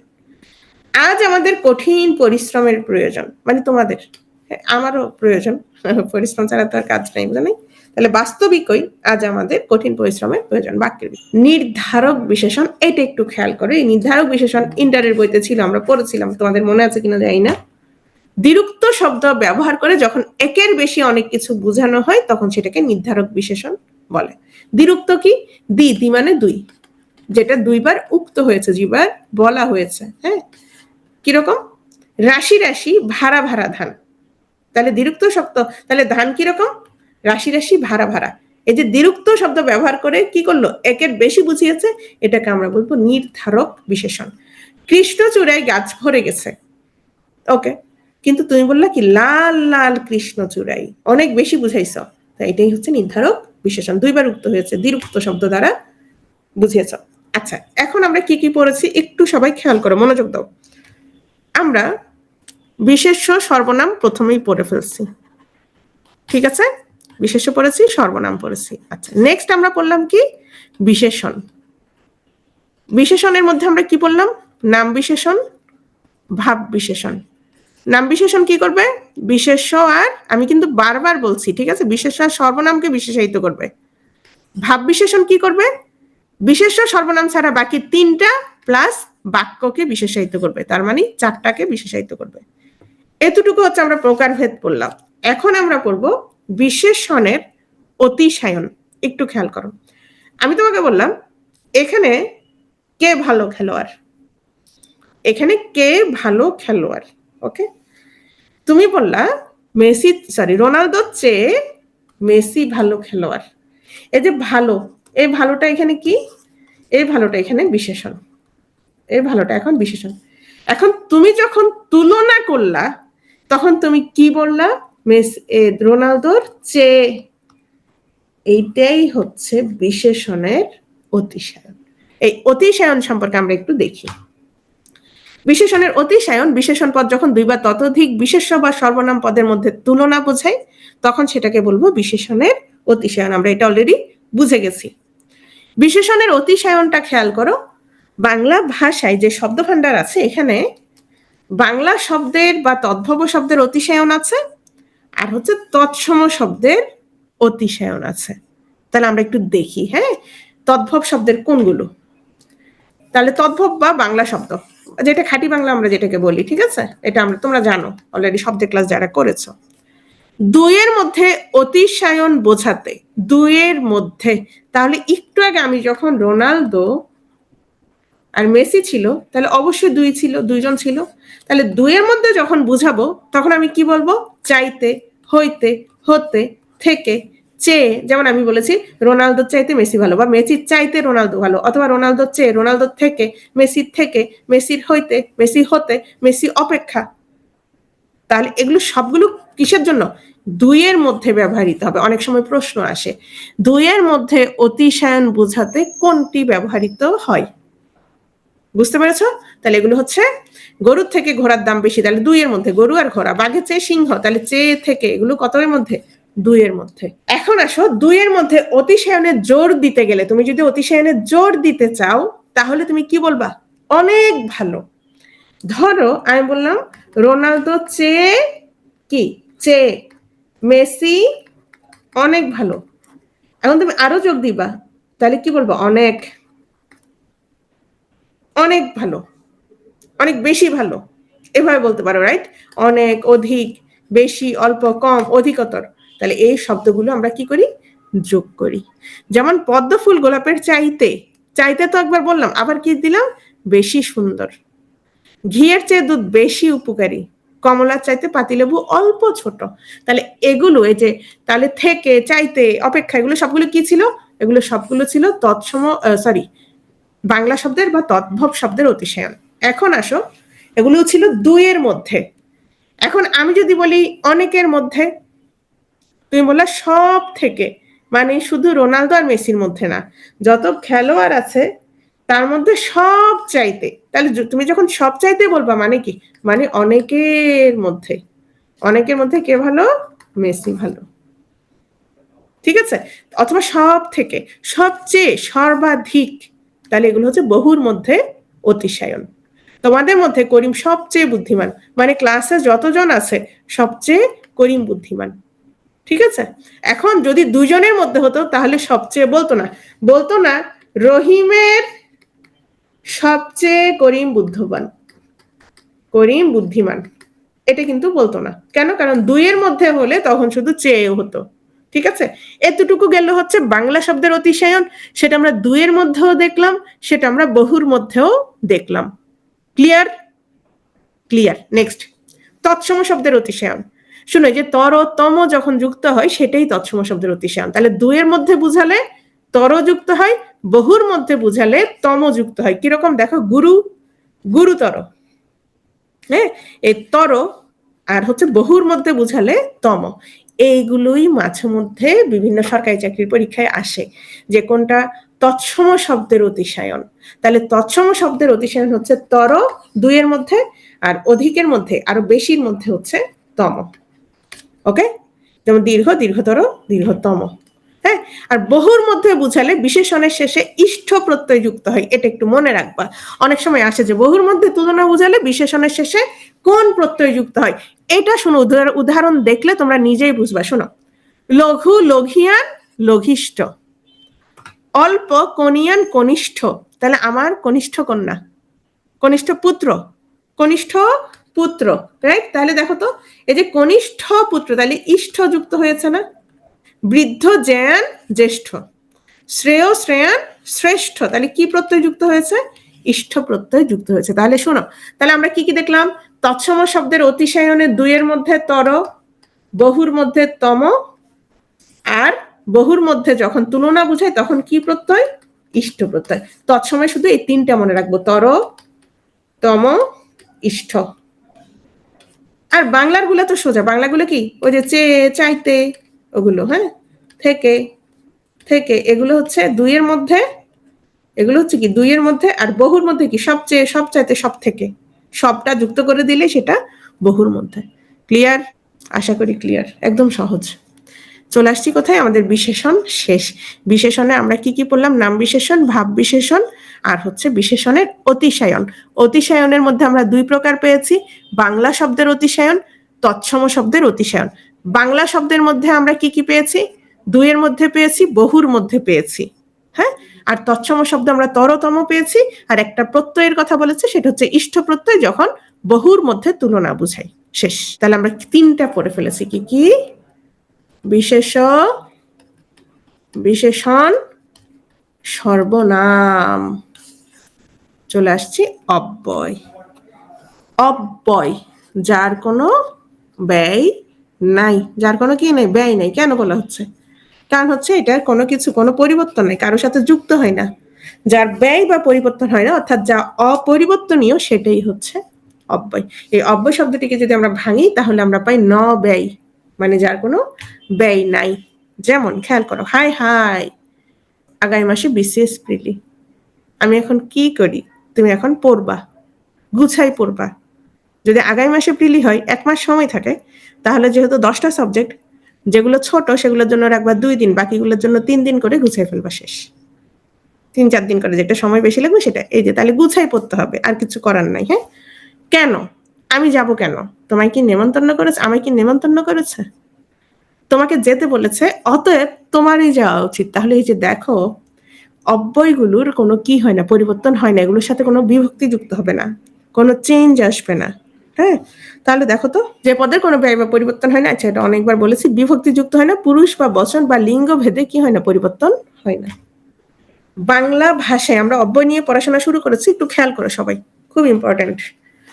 অব্যয় থেকে অনেক সময় প্রশ্ন থাকে, তবে পদ থেকে তুলনামূলক প্রশ্ন না, পদ থেকে মোটামুটি থাকে, সন্ধি থেকে কম থাকে কিছুটা। বাংলা ভাষায় 3 ধরনের অব্যয় ব্যবহৃত হয়, অব্যয় শব্দ বাংলা ভাষায়। কি কি দেখো তো?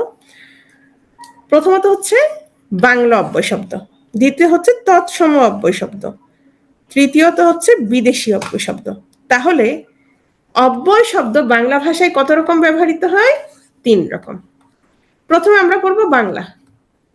বাংলাগুলো আমরা একটু মনে রাখি, নিচে আসতে পারে, নিচের কোনটি বাংলা অব্যয় শব্দ? বাংলা। এবং এটা তোমার যে শুধু অব্যয়ের ক্ষেত্রে আসতে পারে তাই না, এটা কিন্তু কিসের, শব্দের ক্ষেত্রেও, যদিও এত পেঁচাবে না, আসতে পারে। তাহলে কি দেখো তো, আর, আবার, ও, হ্যাঁ, না। তাহলে আমরা কিভাবে নেব? ও, আবার, হ্যাঁ, তুমি কি বলবা? আর না, আর না, ও, আবার, হ্যাঁ, আর না। এখন এটা যে যার মতো করে মনে রাখতে পারো। কেন? হ্যাঁ, না একসাথে মনে রাখতে পারো, আর আবার একসাথে মনে রাখতে পারো, মাঝখানে কি ও। এগুলো হচ্ছে বাংলা অব্যয় শব্দ। এগুলো কি? এগুলো হচ্ছে বাংলা অব্যয়। এখন আসো তৎসম অব্যয় শব্দ। যদি, যদা, যথা, সদা, সহসা, হঠাৎ, অর্থাৎ, দৈবাৎ। শোনো, এগুলা তুমি এমনিতেই পারবা। কিভাবে? খেয়াল করো, তৎসম অব্যয় মুখস্থ করবা না, বাংলাটা তো মুখস্থ করবা। ও, হ্যাঁ, আবার, আর না, বাংলা মুখস্থ করছো। আর করবা বিদেশি অব্যয় মুখস্থ। কি কি? আলবত, দেখলেই বোঝা যায় বিদেশি। বহুত, খুব, সাবাস, খাসা, মাইরি, মার হাবা। তাহলে দেখলেই বোঝাচ্ছে এগুলো কি, এগুলো হচ্ছে বিদেশি অব্যয় শব্দ। মার হাবা বিদেশি, আলবত বিদেশি, তাই না? তাহলে বাকিগুলো হচ্ছে তৎসম অব্যয় শব্দ। ঠিক আছে, তাহলে এগুলো মনে রাখবা। হ্যাঁ, এখন আসো কয়েকটা অব্যয় শব্দ বলি, যেমন এবং, সুতরাং, এগুলো মূলত তৎসম অব্যয়, মানে সংস্কৃত থেকে আসছে। কিন্তু তৎসম যখন ছিল তখন এবং মানে ছিল কি এমন, কিন্তু আমরা বাংলায় যখন ব্যবহার করি তখন এবং মানে কি ও, কিন্তু তৎসম কি ছিল এমন। আবার খেয়াল করো, সুতরাং, সুতরাং তৎসমতে অর্থ ছিল অত্যন্ত বা অবশ্য, অত্যন্ত বা অবশ্য। কিন্তু বাংলায় সুতরাং আমরা কিভাবে ব্যবহার করি, কোন অর্থে, অতএব অর্থে। এগুলো হচ্ছে বাংলা অর্থ, আর তৎসমের ক্ষেত্রে ভিন্ন অর্থ ছিল। নেক্সট, অব্যয় পদ কত প্রকার? মূলত 4 প্রকার। কি কি সেটা আমরা একটু দেখি। সমুচ্চয়ী অব্যয়, অনন্যয়ী অব্যয়, অনুসর্গ অব্যয়, তারপর কি, তারপর হচ্ছে অনুকার বা ধন্যাত্মক অব্যয়। আমরা প্রথমে যেটা পড়বো সেটা হচ্ছে সমুচ্চয়ী অব্যয়টা পড়বো। সমুচ্চয়ী অব্যয় হচ্ছে আবার 3 প্রকার। কি কি দেখো, সংযোজক, কি নাম, সংযোজক। তারপর কি বলতো, এই শোনো, এই যে আমরা এখন অব্যয়ের আরেক নাম কি বলতো, যোজক। এই দেখো, এই সংযোজক, বুঝতে পেরেছো? সমুচ্চয় অব্যয়ের আরেকটা প্রকারভেদ হচ্ছে বিয়োজক। কি নাম, বিয়োজক। এটা সংযোজন করবে, এটা বিয়োজন করবে, রাইট? আরেকটা তাহলে কি, আরেকটা হচ্ছে সংকোচক। সংকোচক। তাহলে দেখো, আমরা প্রথমে সমুচ্চয় অব্যয় পড়বো। তাহলে সমুচ্চয় অব্যয়ের প্রথমে এই 3 প্রকার আমরা পড়বো, ঠিক আছে? এরপর অনন্যয়ী, অনুসর্গ আর অনুকার সম্পর্কে জানবো। তাহলে সমুচ্চয় অব্যয় আমরা চলে যাচ্ছি।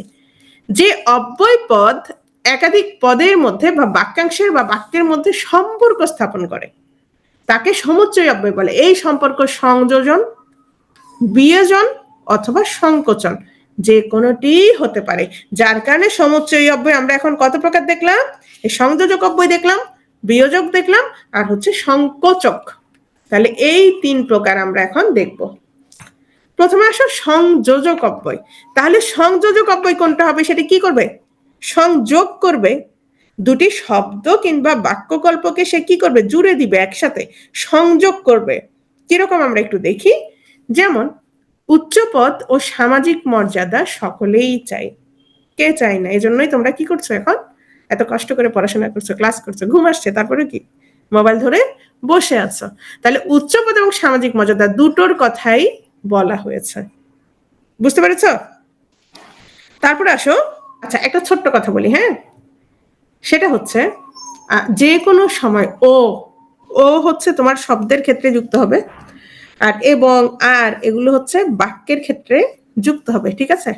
আমি যদি বলি যে রহিম ও করিম, রহিম ও করিম 2 ভাই, ঠিক আছে, 2 ভাই। তাহলে এখানে ওই ও কি, ও হচ্ছে একটা সংযোজক অব্যয়, হ্যাঁ, দুটো পদকে সে যুক্ত করেছে। এখানে এবং দেওয়ার দরকার নাই, হ্যাঁ, এখানে এবং দেওয়ার দরকার নাই, ঠিক আছে? তারপর আসো, তিনি সৎ, তাই সকলে তাকে শ্রদ্ধা করে। তাহলে এখানে দেখো, তিনি সৎ, সকলেই তাকে শ্রদ্ধা করে, এ দুটোর মধ্যে কি, তাই অব্যয় হচ্ছে তাদেরকে কি করেছে, যুক্ত করেছে, সংযোগ করেছে। তাহলে দেখো, ও আর তাই অধিকন্তু সুতরাং, এগুলো হচ্ছে কি সংযোজক অব্যয়, সংযোজক অব্যয়, ঠিক আছে? তাহলে এটা কি করবে, প্লাস চিহ্ন, যুক্ত করছে, সংযোগ করছে, তাহলে সংযোগ সাধন করছে। তাহলে এগুলো হচ্ছে সংযোজক। তাহলে বিয়োজক কোনগুলো বলতো? বিয়োজককে আমরা আরেকটা নাম দিতে পারি, বিকল্প বা বৈকল্পিক। তাহলে আমরা কি লিখলাম, বৈকল্পিক। ওকে, বুঝা যায় না, আমার লেখা তো বিচ্ছিরি।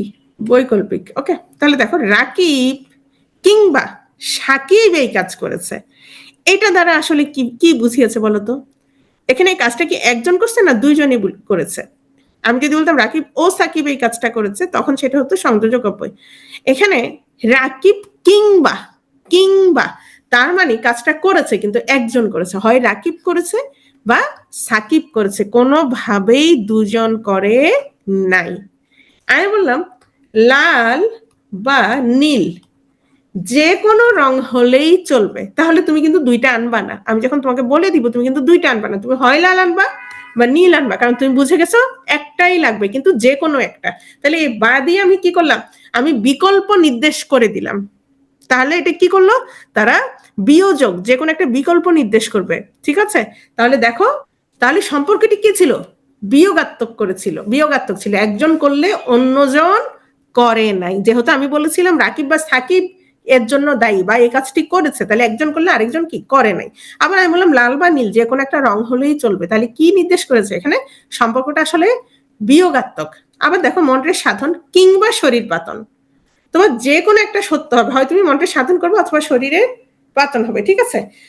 এরকম কিংবা বা অথবা নতুবা না হয় নয়তো, এগুলো হচ্ছে বিয়োজক অব্যয়। তবে বাক্যে ব্যবহৃত হলে তুমি তখন বুঝতে পারবা যে আসলে কোন অব্যয়, ঠিক আছে।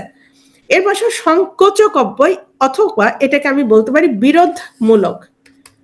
বিরোধমূলক কেন বিরোধমূলক, একটু খেয়াল করো। এইটা হচ্ছে দুটো বাক্যের সংযোগ ঘটাবে, ঘটিয়ে দ্বিতীয়টার সাহায্যে প্রথম বাক্যের সংশোধন অথবা বিরোধ নির্দেশ করবে। প্রথমে কি করবে, সংযোগ ঘটাবে। কিরকম, তিনি শিক্ষিত কিন্তু অসৎ, তাহলে কি করলো, এই তিনি শিক্ষিত এবং অসৎ এটার মধ্যে সংযোগ ঘটালো প্রথমত। এবার ঘটানোর পরে কি করছে দেখো তো, দ্বিতীয়টির সাহায্যে প্রথম যেটা সেটার কি করলো, সংশোধন অথবা বিরোধ নির্দেশ করলো। সে শিক্ষিত কিন্তু সে অসৎ, বাক্যটাকে ছোট করে ফেলছে, সংকোচন ঘটিয়েছে। এখানে কি করলো, একটা বিরোধ বা দোষ বুঝিয়েছে, রাইট। তারপরে তাহলে এই শব্দগুলোর মধ্যে কি করে নাই, সংযোগ ঘটে নাই, কারণ বৈশিষ্ট্য একরকম না, বিপরীত ধর্মী, যার কারণে ভাবের সংকোচ ঘটেছে, যার কারণে এটা কি সংকোচক। বুঝতে পেরেছো বিষয়টা। এরকম কিন্তু, বরং, তথাপি, যদ্যপি। তাহলে আমি কিছু উদাহরণ যদি বলি, যেমন তিনি বিদ্বান অথচ সৎ ব্যক্তি নন, বিদ্বান কিন্তু কি নয়, সৎ নয়। তার মানে বিদ্বানকে বড় করা হয়েছে, সৎ নয় বলে তার ভাবের সংকোচন ছোট করে দেওয়া হয়েছে। প্রথমে বড় করেছি, তারপর ওই যে কিন্তু সৎ নয় বলে তাকে আমি আবার কি করলাম, ছোট করে দিলাম, ঠিক আছে। যেমন এত পড়লাম কিন্তু প্রিলি হলো না, কিন্তু কি হলো না, প্রিলি হলো না। এত পড়লাম কিন্তু প্রিলি হলো না, তাহলে ভাবের সংকোচ ঘটেছে, বিরোধ নির্দেশ করছে, ঠিক আছে। সারাদিন অপেক্ষা করলাম অথচ তুমি এলে না, ওই অথচ দিয়ে কি করলো, তোমার ভাবের সংকোচ, বিরোধ। তাহলে আমরা বলবো কি এটা হচ্ছে সংকোচক অব্যয়। তাহলে প্রথমত আমরা কি বললাম বলতো, আমরা এখন অব্যয় পড়ছি। অব্যয়ের চার প্রকারের মধ্যে হচ্ছে সমুচ্চয়ী অব্যয় পড়লাম। এই সমুচ্চয়ীর মধ্যে আমরা তিন প্রকার পড়লাম, সংযোজক, বিয়োজক আর হচ্ছে সংকোচক। এখন আমরা চলে আসছি অনন্যয়ী অব্যয়তে। অনন্যয়ী অব্যয় হচ্ছে সবচেয়ে সোজা। এটা হচ্ছে ভাব বা অনুভূতি প্রকাশ করবে এবং অন্য পদের সাথে কোনো সম্পর্ক না রেখে স্বাধীনভাবে বসবে। ছি ছি, তুমি এই কাজ করতে পারলা।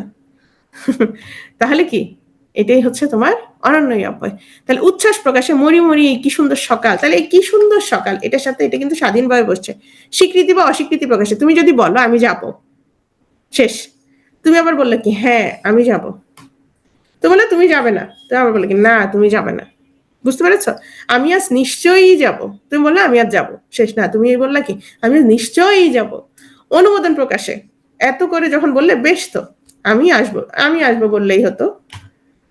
সমর্থন প্রকাশে, আপনি তো ঠিকই বলেছেন। যন্ত্রণা প্রকাশে, বড্ড লেগেছে। ঘৃণা বা বিরক্তি প্রকাশে, ছি ছি তুমি এত খারাপ। সম্বোধন প্রকাশে, ওগো। সম্ভাবনা প্রকাশে, পাছে লোকে কিছু বলে। অনুসর্গ অব্যয়, আচ্ছা অনুসর্গ হচ্ছে যে অনুসর্গগুলো তোমার অব্যয়ের মতো ব্যবহৃত হচ্ছে, সেগুলোকে আমরা কি বলবো, অনুসর্গ অব্যয় বলবো, ঠিক আছে। তাহলে দেখো যে অব্যয় অনুসর্গের মতো ব্যবহৃত, সেটাকে আমরা কি বলবো, অনুসর্গ। যেমন ওকে দিয়ে এই কাজ হবে না, দিয়ে এখানে কি তৃতীয় বিভক্তির মতো কাজ করেছে। আবার কি করছে, ওকে যে কর্মকারক, এই যে ওকে, হ্যাঁ, তা নির্দেশ করেছে, এবং দিয়ে হলো কি অনুসর্গ অব্যয়। তাহলে অনুসর্গগুলো যখন তোমার অব্যয়ের মতো ব্যবহার হবে, সেগুলোকে আমরা কি বলবো, অনুসর্গ অব্যয়। অনুকার বা ধন্যাত্মক অব্যয়, অনুকার বা ধন্যাত্মক অব্যয় আমরা একটু খেয়াল করি। অনুকার দেখলেই বোঝা যাবে এটা কিসের কারণে কি হয়েছে, অনুকরণে গঠিত হয়েছে। কিসের অনুকরণ? ধরো বৃষ্টি পড়ছে, বৃষ্টি পড়ছে। এখন এই যে বৃষ্টি পড়ছে, আমরা সেটার অনুকরণ একটা শব্দ তৈরি করলাম আমরা মানুষরা। কি শব্দ তৈরি করলাম? টপ টপ বা টিপ টিপ। হ্যাঁ, টিপ টিপ। আসলে কি বৃষ্টি বলে টিপ টিপ? বৃষ্টি কি এটা বলে? না। কিন্তু আমরা ওই অনুকরণে আমরা এই শব্দগুলো তৈরি করেছি। তাহলে বিভিন্ন শব্দ বা প্রাণীর ডাককে অনুকরণ করে যেসব অব্যয় শব্দ তৈরি করা হয় তাদেরকে অনুকার বা ধন্যাত্মক অব্যয় বলে। তাহলে অনুকারের সাথে কি মনে রাখবা? অনুকরণ। তাহলে তোমার সহজে মনে থাকবে। তাহলে টিপ টিপ। তাহলে শোনো, মেঘের গর্জন কি? গুরগুর। মেঘ কি আসলে বলে গুরগুর? না, এটা আমাদের তৈরি, আমরা অনুকরণে শব্দটা তৈরি করেছি। যেমন চুরির শব্দ কি? টুংটাং টুংটাং। কাকের ডাক কা কা। সিংহের গর্জন গর গর। হ্যাঁ, ঠিক একইভাবে টলমল বলে না, চোখের পানি টলমল করছে। চোখের পানি কি আসলে বলে টলমল টলমল? ঝলমল চকচক ছমছম। হ্যাঁ, তাহলে এগুলো সবগুলো কি? এগুলো হচ্ছে অনুকার অব্যয়ের শ্রেণীভুক্ত। বজ্রের ধ্বনি কর্কর, তুমুল বৃষ্টি শব্দ ঝমঝম, স্রোতের ধ্বনি কলকল, বাতাসের শব্দ সনসন। এগুলো হচ্ছে অনুকার বা ধন্যাত্মক অব্যয়। তাহলে পারবা না? অবশ্যই পারবা। আমরা কি কি পড়লাম? আচ্ছা, এখানে আরো অনেকগুলো আছে। নুপুরের আওয়াজ, সিংহের গর্জন। হ্যাঁ, এগুলো সব অনুকার বা ধন্যাত্মক অব্যয়। তাহলে দেখো তো, আমরা যদি বলি আমরা যে অব্যয় পড়েছি, তাহলে আমরা অব্যয়ের কি কি পড়লাম? আমরা প্রথমত অব্যয় পড়লাম। অব্যয় যার কোনো কি নেই, ব্যয় নেই। অব্যয়ের মধ্যে কি কি পড়লাম? আমরা 3 রকমের শব্দ পেয়েছি। বাংলা ভাষায় 3 ধরনের অব্যয় শব্দ আছে। সেগুলো কি কি? সেগুলো হচ্ছে বাংলা, তৎসম, বিদেশি। বাংলা কোনগুলো? ও হ্যাঁ, আবার, আর, না। ঠিক আছে, তাহলে এগুলো হচ্ছে বাংলা। তারপর তৎসমর গুলা। তৎসম হচ্ছে তোমার যদি, যথা, সদা, সহসা, হঠাৎ, অর্থাৎ, এগুলো। আর বিদেশি কিভাবে মনে রাখবা? বিদেশি হচ্ছে আলবত, বহুত, খুব, খাবাস, সাবাস, খাসা, মাইরি। হ্যাঁ, এটা তুমি আচ্ছা, এটা ছোট্ট করে আমি আমি এখানে একটু বলে দিই। তৎসমর ক্ষেত্রে এটা মনে রাখতে পারো যে আশা, আশা, খুব, খাসা, মাইরি, খাসা, মাইরি। ঠিক আছে, এগুলো হচ্ছে আরবি। তাহলে আশি, আশা কি?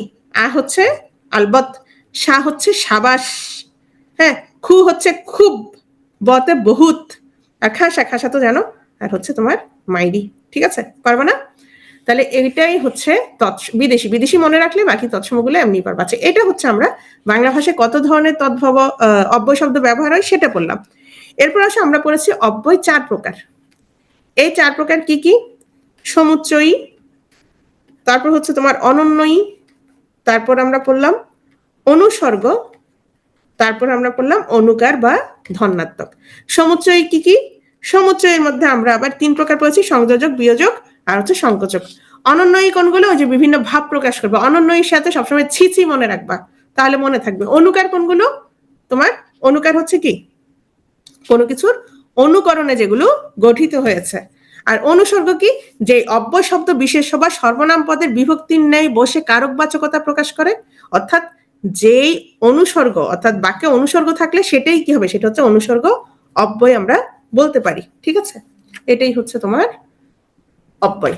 নেক্সট, ক্রিয়াপদ। তাহলে আমরা 4টা শেষ। ক্রিয়া, সবাই একটু ক্রিয়ার দিকে মনোযোগ দাও। আমরা শেষের দিকে চলে আসছি একদম। ক্রিয়া কি? ক্রিয়া মানে কাজ। যে পদ দিয়ে তোমার কোনো কাজ বোঝাবে সেটাকে আমরা বলবো ক্রিয়াপদ। ক্রিয়াপদের গঠনটা আমরা একটু দেখি। ক্রিয়ামূল বা ধাতুর সঙ্গে পুরুষ ও কাল অনুযায়ী ক্রিয়া বিভক্তি যুক্ত হয়ে ক্রিয়াপদ গঠিত হয়। যেমন আমরা যদি বলি পর, পর কি বলতো? পর, পর হচ্ছে ধাতু। তাহলে এই ধাতুর সঙ্গে ক্রিয়ামূল বা কি ধাতুর সঙ্গে আমরা কি যুক্ত করব? ক্রিয়া বিভক্তি যুক্ত করব। তাহলে আমরা কি বলতে পারি?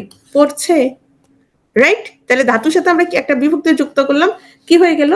তোমার একটা ক্রিয়াপদ হয়ে গেল, রাইট? সে পড়ছে। বুঝতে পেরেছো? তাহলে এটা হচ্ছে যে পদের দ্বারা কোনো কার্য সম্পাদন করা বোঝায় তাকেই হচ্ছে ক্রিয়াপদ বলে।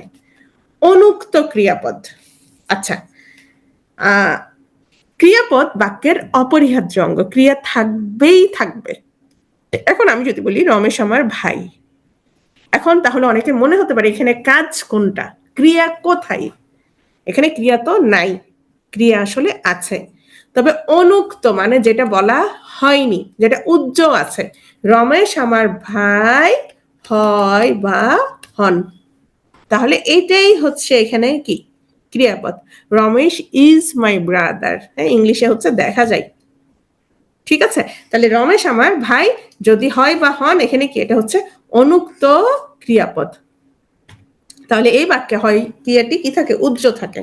ক্রিয়ার প্রকার ভেদ আমরা দেখি, ক্রিয়ার নানা রকমের প্রকার ভেদ আমরা পড়বো, সবাই একটু মনোযোগ দিবা।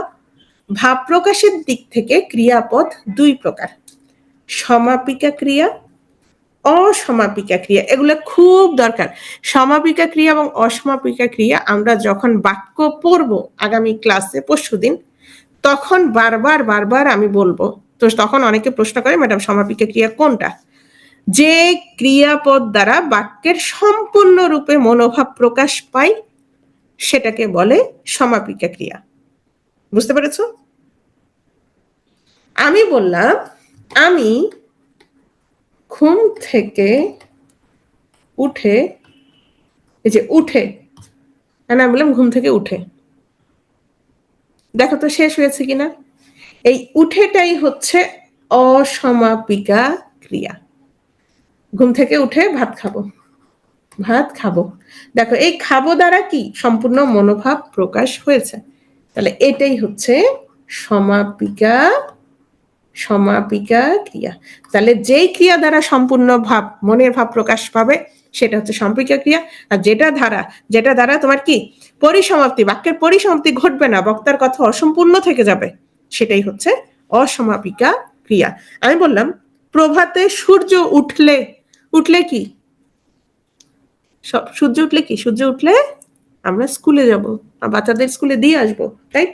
তাহলে দেখো সমাপিকা ক্রিয়া, বাবু ঘুমাচ্ছে, শেষ, বাক্য শেষ, এখানে আর কোনো ঝামেলা নাই। বাবুর হয়েছে আরাম আর আরাম, খালি ঘুম আর খাওয়া দাওয়া। বাবুর বাপ মার হয়েছে দুনিয়ার টেনশন, তাহলে বাবু ঘুমাচ্ছে, বাবুর কোনো আর কি নাই, সমাপিকা, ঝামেলা নাই, ওকে। কিন্তু অসমাপিকা ক্রিয়া, আমি বললাম সে বিয়ে করে, এই যে আমি করে, তো করে এরপর কি, এরপর হচ্ছে সুখে শান্তিতে বসবাস করতে লাগলো। বুঝতে পেরেছ? তাহলে ওখানেই শেষ। এখন আসো তো, সাধারণত অসমাপিকা ক্রিয়ার ক্ষেত্রে ইয়া, ইলে, ইতে, এ, লে, তে বিভক্তিগুলো যুক্ত থাকে। হ্যাঁ, এখন অনেকের মনে হতে পারে যে এইটা আসলে কি জিনিস, ধরো লে, লে ধরি, তাহলে কি হবে, সূর্য উঠলে, ঘুম থেকে উঠলে। বুঝতে পেরেছ? আমি কাজটি করিয়া, দেখো করিয়া কি, কাজটি করিয়া ঘুমাবো, ঘুমাবো, দেখো তো এই যে ইয়া, আমি সে কাজটি করিলে, করিলে, দেখো তো অসমাপিকা ক্রিয়া না, এই যে ইলে অসমাপিকা, সে কাজটি করিলে কি, তাকে কি দেওয়া হবে, পুরস্কার দেওয়া হবে। সে কাজটি করিতে, করিতে কি, করিতে পারে না, পারে না। বুঝতে পেরেছো বিষয়টা? তাহলে এই এই বিভক্তিগুলো কিসের সাথে যুক্ত থাকে, অসমাপিকা ক্রিয়ার সাথে যুক্ত থাকে। নেক্সট, তাহলে আমরা কি পেলাম, আমরা দুই প্রকার পেলাম, প্রথমত ভাব প্রকাশের দিক থেকে সমাপিকা আর অসমাপিকা ক্রিয়া। এখন আসো ক্রিয়ার প্রকারভেদ কর্মের উপস্থিতি। কর্ম মানে কি, কর্ম মানে অবজেক্ট। ছোটবেলায় এই কর্ম যখন পড়াইতো, মানে তোমার ভার্ব পড়ানোর সময় হোক অথবা তোমার কারক পড়ানোর সময় হোক, একদম যখন ছোট ছিলাম প্রথম প্রথম দিকে, আমরা বলি না কাজ কর্ম, কাজ কর্ম। এখন আমি মনে করতাম এই কর্ম মানে হচ্ছে ক্রিয়া, যেমন মানে না কাজকর্ম নাই, এই কর্ম মানে ক্রিয়া মনে করতাম, আসলে ভার্ব মনে করতাম না। কর্ম হচ্ছে অবজেক্ট, কর্ম হচ্ছে অবজেক্ট, ক্রিয়া, ক্রিয়া তো ক্রিয়া, ভার্ব, ঠিক আছে। এখন এই ক্রিয়ার প্রকারভেদ কর্মের উপস্থিতি অনুসারে কত প্রকার, এটা আমরা একটু দেখি। সকর্মক ক্রিয়া, অকর্মক ক্রিয়া, দ্বিকর্মক ক্রিয়া। সকর্মক মানে কি বলতো, কর্ম সহ, মানে যে ক্রিয়ার কি আছে, যে ক্রিয়ার কি আছে, কর্ম আছে। অকর্মক তাহলে কি নাই, কর্ম নাই। দ্বিকর্মক মানে কি, এই ক্রিয়াটার কয়টা কর্ম আছে, দুইটা কর্ম আছে। কয়টা কর্ম, দুইটা কর্ম। আমরা একটু দেখি, শোনো। আমি বললাম সে হাসে, সে হাসে। দেখো তো এখানে ক্রিয়া কোনটা? ক্রিয়া হচ্ছে হাসে, রাইট? ক্রিয়া এখানে হাসে। এখন আমি যখন বলবো সে হাসে, আমাকে বলো তো এখানে কোনো অবজেক্ট আছে কিনা, কর্ম আছে কিনা? কর্ম আছে কিনা? কর্ম নাই। এই যে হাসে ক্রিয়াটা তাহলে কেমন ক্রিয়া বলো তো? অকর্মক ক্রিয়া। অকর্মক ক্রিয়া। কেন? তার কোনো কি নাই, তার কোনো কর্ম নাই। আবার আসো, আমি বললাম সে ফুল তোলে, ফুল তোলে সে। দেখো তো এখানে তোলাটা কি? তোলাটা ক্রিয়া। কি তোলে? কি তোলে? অবজেক্ট এখানে কি? কর্ম এখানে কি? ফুল।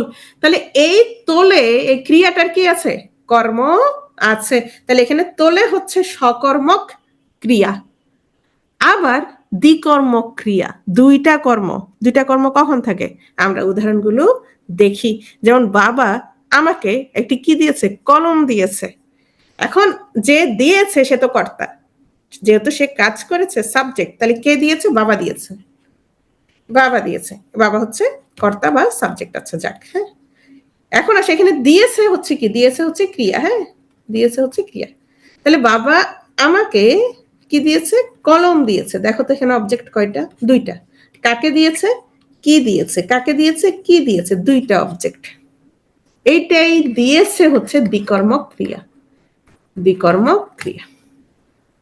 বুঝতে পেরেছো বিষয়টা? তাহলে আমরা দেখি। অকর্মক, সে কাঁদে। এই ক্রিয়ার কোনো কর্ম নাই, এজন্য এটা একটা অকর্মক ক্রিয়া।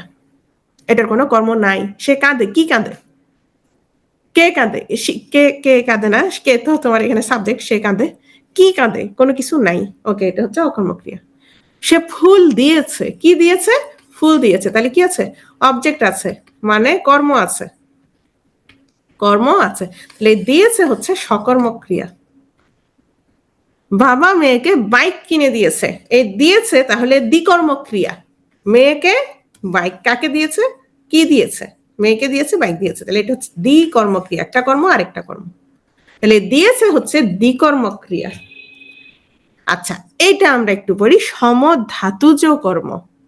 সমধাতু, একটু খেয়াল করো, মানে একই ধাতু। একই ধাতু। এই একই ধাতু কার কার? এই একই ধাতু হচ্ছে ক্রিয়ার এবং কর্মের। কর্মের মানে ভার্বের এবং অবজেক্টের। কিরকম খেয়াল করো, ধাতু তোমরা সবাই চেনো, প্রত্যয় পড়ার কারণে সবাই ধাতু চিনো। বেশ এক, খাওয়া, খেয়েছি। এখানে ক্রিয়া কোনটা? ক্রিয়া হচ্ছে খেয়েছি। এই ক্রিয়াটার ধাতু কি বলতো? খেয়েছি। ধাতু কোত্থেকে আসছে? খা ধাতু। খা, খা ধাতু থেকে খেয়েছি। ধাতু হচ্ছে খা। খাওয়া, খাওয়ার ধাতু কি বলতো? এটা অবজেক্ট। কি খেয়েছি? খাওয়া খেয়েছি। এটা হচ্ছে কি? অবজেক্ট বা কর্ম। এখন আসো তো এই কর্মের, কর্মের ধাতু কি বলতো? ধাতু হচ্ছে খা। বেশে খাওয়া, তাহলে এখানেও ধাতু কি? খাওয়া। তাহলে আমরা দেখতে পাচ্ছি ভার্ব অর্থাৎ ক্রিয়া এবং কর্ম দুটোরই ধাতু কি? দুটোরই ধাতু হচ্ছে খা। তার মানে এই ক্রিয়াটার একই ধাতু কর্মের সাথে। বলেছো সমধাতুজ কর্ম, যে এই কর্মের এবং ক্রিয়ার দুটোরই কি? ধাতু একই। কিরকম? আমি বেশ এক ঘুম ঘুমিয়েছি, বেশ এক বেড়ানো বেরিয়েছি, মানে যতগুলো এরকম হবে সবগুলো হচ্ছে সমধাতুজ কর্ম। এখন এটা একটু আমরা খেয়াল করি। প্রথমত আমরা এতক্ষণ কি বললাম? তোমার কর্মের উপরে ডিপেন্ড করে কত প্রকার সেটা বললাম। তারপর হচ্ছে তোমার ভাব প্রকাশের দিক থেকে সমাপিকা অসমাপিকা, আবার কর্মের দিক থেকে আমরা পড়লাম। এখন আমরা পড়ব কি? বাক্যের গঠন অনুসারে। প্রথমে আসো প্রযোজক ক্রিয়া। আচ্ছা, প্রথমে আমরা যৌগিক ক্রিয়াটা পড়ি। হ্যাঁ, এখানে কি কি আছে? প্রযোজক ক্রিয়া, নাম ধাতু ক্রিয়া, যৌগিক ক্রিয়া, মিশ্র ক্রিয়া। এটা আমার হাঁচি আসবে, আসতেছে না এরকম। আচ্ছা, প্রথমে আসো আমরা যৌগিক ক্রিয়াটা পড়ে ফেলি। যৌগিক ক্রিয়াটা কেন পড়াচ্ছি? এটা বেশ সহজ। শোনো, যৌগিক ক্রিয়াতে কি থাকবে? যৌগিক ক্রিয়াতে হচ্ছে যৌগিক ক্রিয়াতে হচ্ছে একটা সমাপিকা ক্রিয়া থাকবে আর একটা অসমাপিকা ক্রিয়া থাকবে। এটা এজন্যই যৌগিক। মৌলিক কি, মৌলিক থাকলে তো একটা থাকে। হ্যাঁ, তাহলে যৌগিকে কি থাকবে, দুটো থাকবে, এভাবে মনে রাখবা যৌগিক, তাহলে এখানে কি দুটো থাকবে। তাহলে যৌগিকে কি থাকবে, একটা সমাপিকা, আরেকটা কি থাকবে, অসমাপিকা। বাক্যের উপর নির্ভর করে আমরা তাহলে কত প্রকার পেলাম, 4 প্রকার। তাহলে যৌগিক ক্রিয়া দেখি, ঘটনাটা শুনে, শুনে কি, শুনে হচ্ছে অসমাপিকা। ছেলেমেয়েরা শুয়ে অসমাপিকা, সাইরেন বেজে অসমাপিকা। এখন দেখো তো, ঘটনাটা শুনে রাখো, ছেলেমেয়েরা শুয়ে পড়লো, সাইরেন বেজে উঠলো, কি হলো, সবগুলো সমাপিকা। তাহলে এই বাক্যে দেখো কি আছে, দুটোই আছে। তাহলে একটি সমাপিকা ক্রিয়া ও একটা অসমাপিকা ক্রিয়া যদি একত্রে একটি বিশেষ বা সম্প্রসারিত অর্থ প্রকাশ করে তাকে আমরা বলবো যৌগিক ক্রিয়া। পাকা আমটি খেয়ে ফেলো, খেয়ে আবার কি ফেলো, বুঝতে পেরেছো? তাহলে এখানে যৌগিক ক্রিয়াতে কি থাকবে, সমাপিকা আর অসমাপিকা ক্রিয়া থাকবে। প্রযোজক ক্রিয়া, এবার আমরা প্রযোজক ক্রিয়া দেখো। আচ্ছা শোনো, এই যে ক্রিয়া, এখানে ক্রিয়া কোনটা বলো তো, ক্রিয়া কোনটা?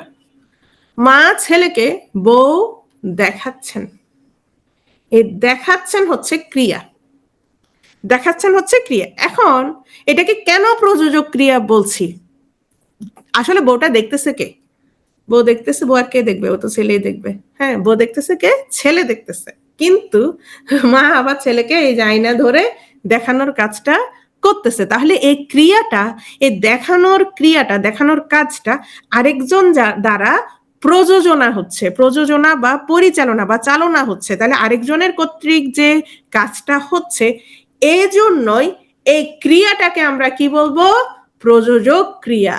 মা ছেলেকে বউ দেখাচ্ছেন, দুজনে কিন্তু কাজ করতেছে, মাও দেখাচ্ছেন, ছেলেও কি করতেছে, দেখতেছে। কিন্তু এই যে দেখাচ্ছেন ক্রিয়া তো একটা, তাহলে এই ক্রিয়াটা যেহেতু আরেকজনের প্রযোজনাই হচ্ছে, এজন্য এটাকে আমরা বলবো প্রযোজক ক্রিয়া। এই প্রযোজক ক্রিয়া আরেকটা নাম হচ্ছে নিযন্ত ক্রিয়া। তাহলে দেখো তো, মা শিশুকে চাঁদ দেখাচ্ছেন, আমি একদম প্রথমে একটা উদাহরণ দিয়েছিলাম, তাহলে কি মা দেখাচ্ছে, কাজটা করাচ্ছে, তাহলে সেটাও কি একটা প্রযোজক ক্রিয়া। শিক্ষক ছাত্রকে অঙ্ক পড়াচ্ছে, শিক্ষক ছাত্রকে ব্যাকরণ পড়াচ্ছে, তাহলে কাজটা কে করাচ্ছে, শিক্ষক করাচ্ছে। সাপুরে সাপ খেলা দেখাই, তাহলে কি হবে, খেলতেছে সাপ কিন্তু খেলাটা দেখাচ্ছে কে, সাপুরে। তাহলে এই দেখাই হচ্ছে এখানে প্রযোজক ক্রিয়া। এই দেখাচ্ছেন, পড়াচ্ছেন, দেখাই, এগুলো হচ্ছে প্রযোজক ক্রিয়া। ক্লিয়ার? তাহলে আমরা কি কি বললাম, আমরা প্রথমে যৌগিক পড়েছি, যেখানে সমাপিকা অসমাপিকা দুটোই থাকবে। প্রযোজক ক্রিয়া কি, আরেকজনের প্রযোজনায় ঘটবে কাজটা। এবার আমরা আসি নাম ধাতু বা নাম ধাতুর ক্রিয়া। শোনো, মনোযোগ দাও, সেটা হচ্ছে বিশেষ্য, বিশেষণ বা ধনাত্মক অব্যয়ের পরে আ প্রত্যয় যুক্ত হয়ে যেসব ধাতু গঠিত হয় তাদেরকে নাম ধাতু বলে। শোনো, বিশেষ্য, বেত, এটা কি, এটা একটা বিশেষ্য, রাইট? এখন আমি এটাকে কি করব, আ প্রত্যয় যুক্ত হয়ে, হ্যাঁ, বেতা, এই নাম ধাতুর সাথে ক্রিয়া বিভক্তি যুক্ত হয়ে যেসব ক্রিয়াপদ গঠন করে তাদেরকে নাম ধাতুর ক্রিয়া বলে। তাহলে নাম ধাতুর সাথে কি যুক্ত হবে, আরেকটা ক্রিয়া বিভক্তি যুক্ত হবে। তাহলে আমি বললেই বেতাচ্ছেন, বুঝতে পেরেছো বিষয়টা? শোনো, বললাম শিক্ষক ছাত্রকে কি করছেন, বেতাচ্ছেন। তাহলে এই বেত শব্দটা আসলে কোত্থেকে আসছে, বেত হচ্ছে প্রথমে ছিল বিশেষ্য, বেত, বেত থেকে আমি কি করলাম, এটার সাথে আ প্রত্যয় যুক্ত করলাম, বেতা, এরপর হচ্ছে তোমার ক্রিয়া বিভক্তি যুক্ত করলাম, তাহলে কি হবে, বেতাচ্ছেন। বাঁকা, বাঁকা থেকে বাঁকাচ্ছেন, ধনাত্মক অব্যয় কনকন, তাহলে সেই আমি বললাম যে শীতে কনকন করছে, কনকন করছে, দেখো কনকন করছে, এখানে ক্রিয়া কোনটা বলো তো, করছে হচ্ছে ক্রিয়া, করছে হচ্ছে ক্রিয়া। কিন্তু আমি এখন কি করব, আমরা করছে বলবো না, আমরা কনকন শব্দটাকে ক্রিয়াতে পরিণত করব, কনকন শব্দটাকে কি করব, ক্রিয়াতে পরিণত করব। তাহলে কি করব, সে শীতে কনকনাচ্ছেন, বুঝতে পেরেছো? কনকনা, প্রথমে আ বিভক্তি যুক্ত করব, আ প্রত্যয় যুক্ত করব, পরে হচ্ছে আমরা সেখানে ক্রিয়া বিভক্তি যুক্ত করে সেটাকে একটা ক্রিয়াতে পরিণত করব। এটাই হচ্ছে নাম ধাতু বা নাম ধাতুর ক্রিয়া। এবার আসো মিশ্র ক্রিয়া, এটা আমরা একটু দেখি মিশ্র ক্রিয়া কি। বিশেষ্য, বিশেষণ বা ধনাত্মক অব্যয়ের সঙ্গে কর, হ, দে, পা, যা, কাট, গা, ছাড়, ধর, মার এই ধাতুগুলো যুক্ত করে আমরা ক্রিয়াপদ গঠন করে যে বিশেষ অর্থ প্রকাশ করে তাকে হচ্ছে মিশ্র ক্রিয়া বলে। একটু সবাই খেয়াল করো। আমি বললাম আমরা তাজমহল দেখলাম, তাহলে কি হবে বলো তো? আর কিছু লাগতো না, দেখলাম, শেষ। হ্যাঁ, এখন সেটা না বলে আমি প্রথমে কি করলাম, একটা বিশেষ্য। দর্শন কি? দর্শন বিশেষ্য না বিশেষ্য না বলো তো? ভাববাচক বিশেষ্য, রাইট? দর্শন হচ্ছে ভাববাচক বিশেষ্য। এই বিশেষ্যর সাথে আমরা কি যুক্ত করব? ওই কর, কর ধাতু দিয়ে একটা ক্রিয়াপদ যুক্ত করব। কিরকম? আমরা তাজমহল দর্শন, এখন দর্শন তো কি? দর্শন তো বিশেষ্য, ভাববাচক বিশেষ্য। তাহলে এটার সাথে আমি কি বললাম? করলাম, দর্শন করলাম। তাহলে এই দেখো, এটা দিয়ে কি করলাম? একটা আমরা ক্রিয়াপদ গঠন করলাম। বিশেষণের পরে দেখো, তোমাকে দেখে বিশেষ প্রীত এই যে হলাম। ধনাত্মক অব্যয়ের পরে মাথা ঝিমঝিম করছে। বুঝতে পেরেছো বিষয়টা? এটাই হচ্ছে তোমার মিশ্র ক্রিয়া।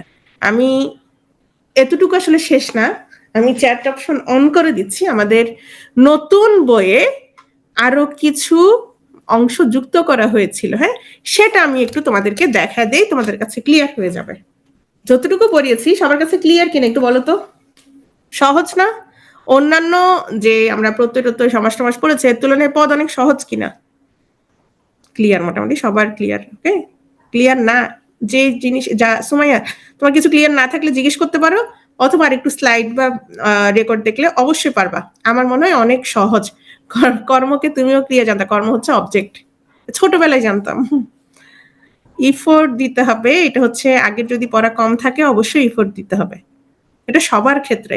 আমরা অনেক সময় বলি না যে উনি অনেক ভালো, হয়তো বুয়েটে পড়ে বা মেডিকেলে পড়ে বা যে কোনো কিছুতে পড়তে পারে, হ্যাঁ, তো বলা হয় যে সে অনেক ভালো, সে 1 সপ্তাহ পরে প্রিলি পাস করছে।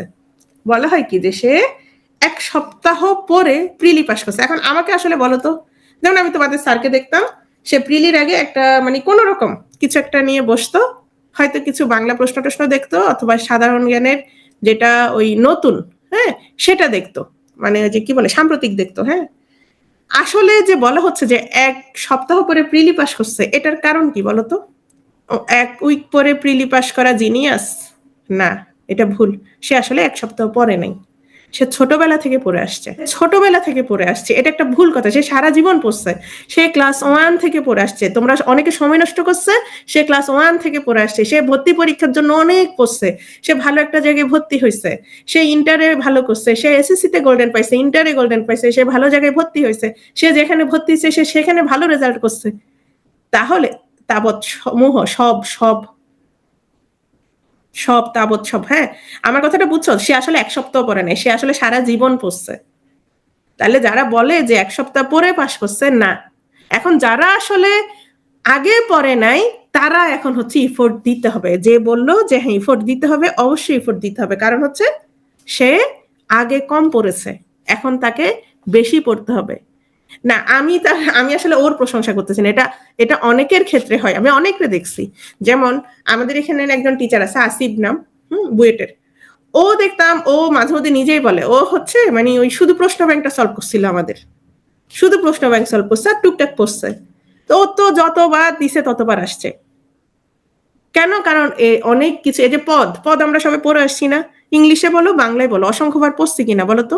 ধিক হচ্ছে অব্যয়, ধিক হচ্ছে অব্যয়, মুক্তা, এখানে ধিক, ধিক হচ্ছে অব্যয়।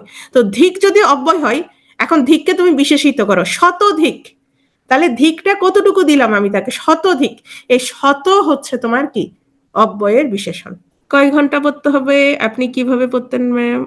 আমি তো পড়াশোনা বেশি করি নাই, তবে আমি তোমার স্যারের সাথে আমরা যখন সন্দীপে ছিলাম আমরা দুজনেই ট্যালেন্ট ফুলে বৃত্তি পাইছিলাম, মানে একই উপজেলা থেকে।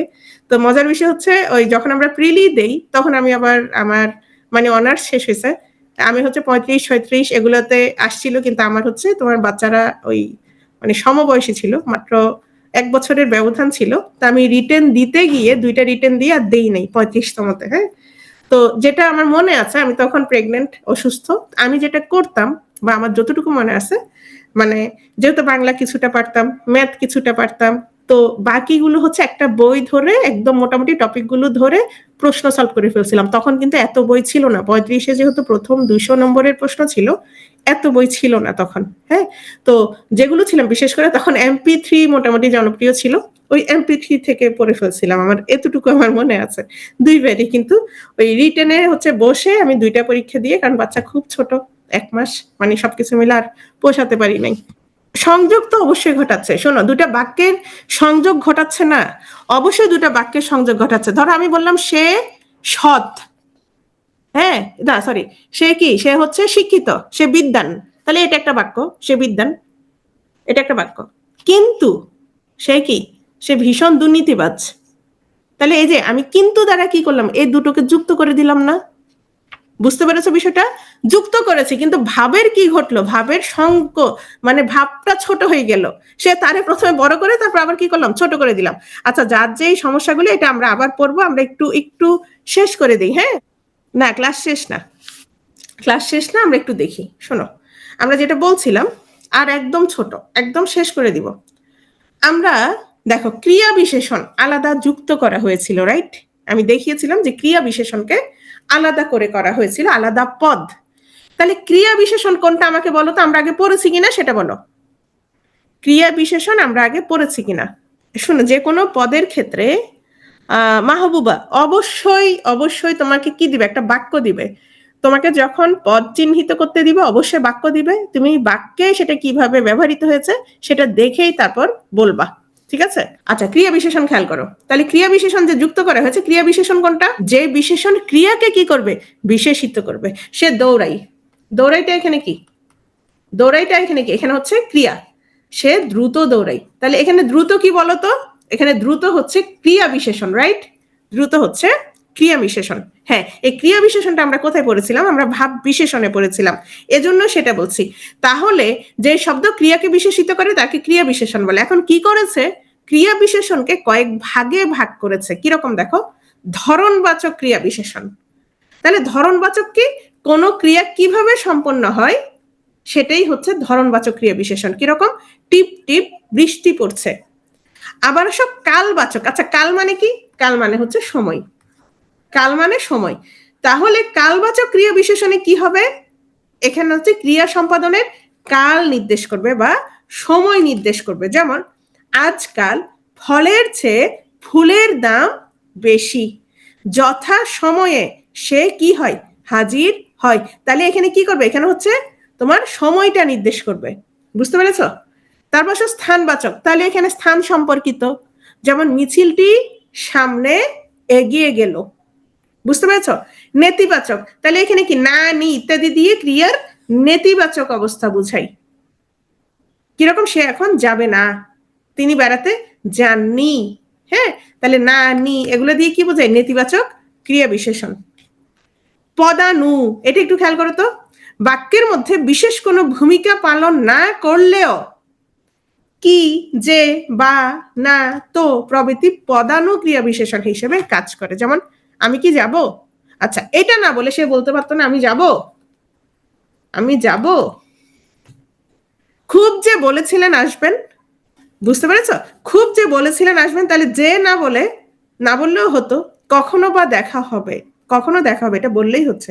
তাহলে এগুলো হচ্ছে পদানু ক্রিয়া বিশেষণ। ধরো একটা বাক্য দেওয়া হলো, অথবা তোমাকে এভাবেও প্রশ্ন আসতে পারে, নিচের কোন বাক্যে পদানু ক্রিয়া বিশেষণের উদাহরণ দেয়া আছে।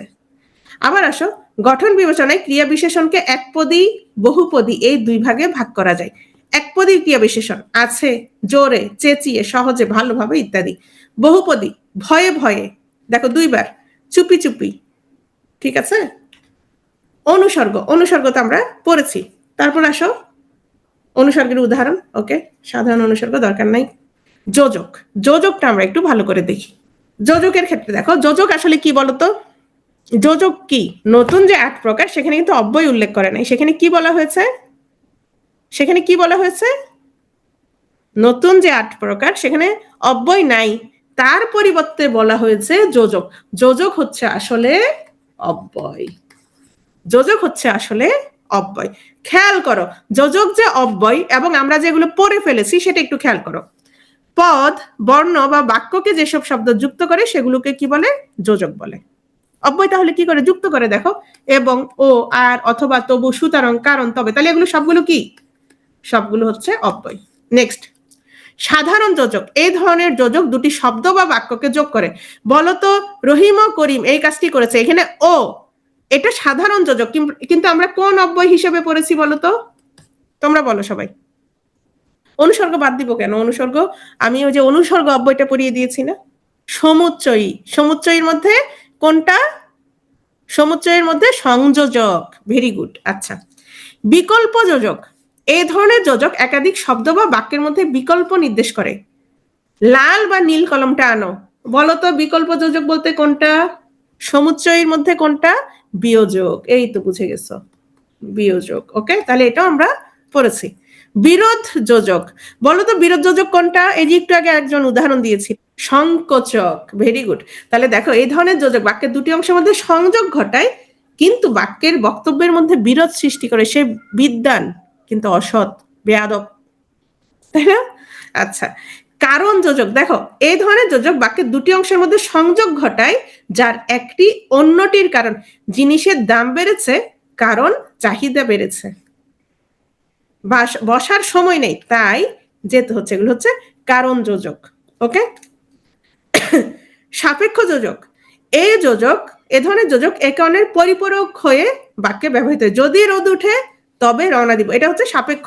একটার কারণে আরেকটা, এটা তো আমরা জানি, সাপেক্ষ, রাইট? আবেগ। আচ্ছা দেখো তো, আবেগটা আমরা পড়েছি কিনা? মনের নানা ভাব আবেগকে প্রকাশ করে যেসব শব্দ দিয়ে সেগুলোকে আবেগ শব্দ বলা হয়। যেমন ছিছি, আহ, বাহ, সাবাস। বলো তো আবেগ আমরা কোথায় পড়েছিলাম? কোন অব্যয়ে পড়েছিলাম? বলো, তোমরা বলো, কোন অব্যয়ে পড়েছিলাম? অনন্যই। Very good. এই যে আমরা দেখো, সিদ্ধান্ত আবেগ, হ্যাঁ আমাদের জিততে হবে, প্রশংসা আবেগ, সাবাস। বিরক্তি আবেগ, ছি ছি। আতঙ্ক আবেগ, উহ। বিস্ময় আবেগ, আরে। করুণা আবেগ, হায় হায়। সম্বন্ধন আবেগ, হে বন্ধু, ওগো। এগুলো হচ্ছে সম্বন্ধন আবেগ। অলংকার আবেগ। তাহলে দেখো তো, আবেগ আমরা কোথায় পড়েছিলাম? অনন্যই অব্যয়তে পড়েছিলাম।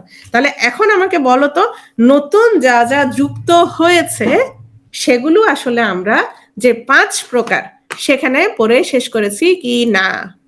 অলংকারটা কেমনে ধরবো বলতে? ও আচ্ছা, এই ধরনের শব্দ বাক্যের অর্থের পরিবর্তন ঘটাবে না। এখানে কি করবে? কোমলতা, মাধুর্য, সংশয়, অনুরোধ, মিনতি, এগুলো প্রকাশ করবে। যেমন দূর, এ কথা কি বলতে আছে? দেখো, এটা কি তোমার মানে ছি ছি টাইপের? দেখো তো, দূর, এ কথা কি বলতে আছে? বুঝতে পারো? যাকগে, ওসব কনফিউজ যেগুলোতে হও সেগুলো বারবার প্র্যাকটিস। বুঝতে পেরেছো বিষয়টা? আচ্ছা, মিশ্র ক্রিয়া হচ্ছে, দুইজন বলেছে মিশ্র ক্রিয়াটা বুঝে নাই। মিশ্র ক্রিয়া যৌগিক ক্রিয়া, রাইট? যৌগিক ক্রিয়া তো সহজ। যৌগিক ক্রিয়াতে কি থাকবে? যৌগিক ক্রিয়াতে হচ্ছে তোমার সমাপিকা এবং অসমাপিকা দুটোই থাকবে। যৌগিক ক্রিয়াতে হচ্ছে সমাপিকা এবং অসমাপিকা দুটোই থাকবে।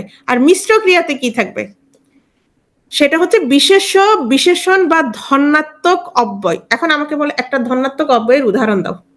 ধরো কনকন, এটা হচ্ছে একটা ধনাত্মক অব্যয়। এখন তুমি সেটাকে ক্রিয়াতে পরিণত করো, একটা ধনাত্মক অব্যয় কনকন, এই কনকনটাকে একটা ক্রিয়াতে পরিণত করো, দেখি করো তো। তাহলে কি করতে হবে? কনকনকে যদি ক্রিয়াতে পরিণত করতে চাও, কনকন তো কি, কনকন হচ্ছে তোমার, এটা হচ্ছে অব্যয়। অব্যয়কে এখন ক্রিয়াতে পরিণত করো। কন কন আছে। এখন আমরা এটা কিভাবে পরিণত করেছি খেয়াল করো। কন কন, কন কন। ওকে, এটা একটা অব্যয়। প্রথমে আসো, এটা আ প্রত্যয় যুক্ত করো, আ, কনকনা। তারপর কি করব? আমরা একটা ক্রিয়া বিভক্তি যুক্ত করে দিব, কনকনাচ্ছে। ওকে, তাহলে এখন আসলে এটা ক্রিয়া হয়ে গিয়েছে কিনা বলো তো? ক্রিয়া হয়ে গেছে কিনা? তাহলে বিশেষ্য, বিশেষণ বা ধনাত্মক অব্যয়ের পরে যদি আ প্রত্যয় যুক্ত হয় তখন তো ধাতু হবে, এবং সেই ধাতুর পরে ক্রিয়া বিভক্তি যুক্ত হয়ে কি করে? ক্রিয়াপদ গঠন হবে। আচ্ছা শোনো, এটা হচ্ছে মুনমুন। মুনমুন শোনো, কালো মাটি মানে তো কালো বলে কোনো মাটি নাই।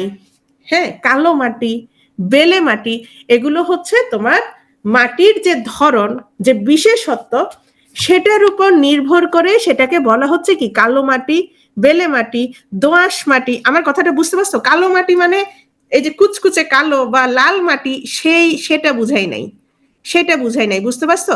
যেমন আমি বললাম কালো মাটি, তাহলে এখানে এখানে আমাকে বলো তো, এটা কি আমি মাটির রূপ বুঝিয়েছি? বলো, মাটির রং বুঝাইছি?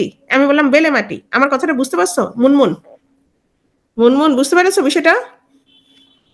অনুসর্গ আমরা আলাদা করে পড়ি না, অনুসর্গ অব্যয়ের কথা বলেছি তোমাদেরকে, অনুসর্গ অব্যয়ের কথা বলেছি। ব্যাংকে তো আমি ক্লাস নেই না, ব্যাংকে হচ্ছে তোমাদের একটা ক্লাস নিয়েছিল মেবি, কোন ক্লাসটা যেন, ধ্বনি ও বর্ণের ক্লাসটা নিয়েছিল আমাদের প্রবল স্যার, উনি বাংলাদেশ ব্যাংকের এডি, উনি ব্যাংকের ক্লাসটা হচ্ছে উনি নিবেন, ব্যাংকের সব ক্লাস উনি নাই, প্রবল স্যার নিবেন, উনি খুবই ভালো ক্লাস নেন, উনি রূপ বা বর্ণবাচক সেখানে হচ্ছে তোমার রং নির্দেশ করবে, ঠিক আছে? আর তুমি যেটা বলছো যে তোমার উপাদান, উপাদান কি, যেমন আমি বললাম বেলে মাটি, তাহলে এখানে হচ্ছে মাটির উপাদানটাকে বোঝাচ্ছে। হ্যাঁ, আমি বললাম পাথুরে মূর্তি, দেখো পাথুরে মূর্তি যখন বলছে এটা কি, এটা হচ্ছে তোমার কোনো কি রঙের কথা না, এটা হচ্ছে তার উপাদানটা বুঝাচ্ছি, রাইট? মেটে কলসি, কলসির উপাদানটা কি?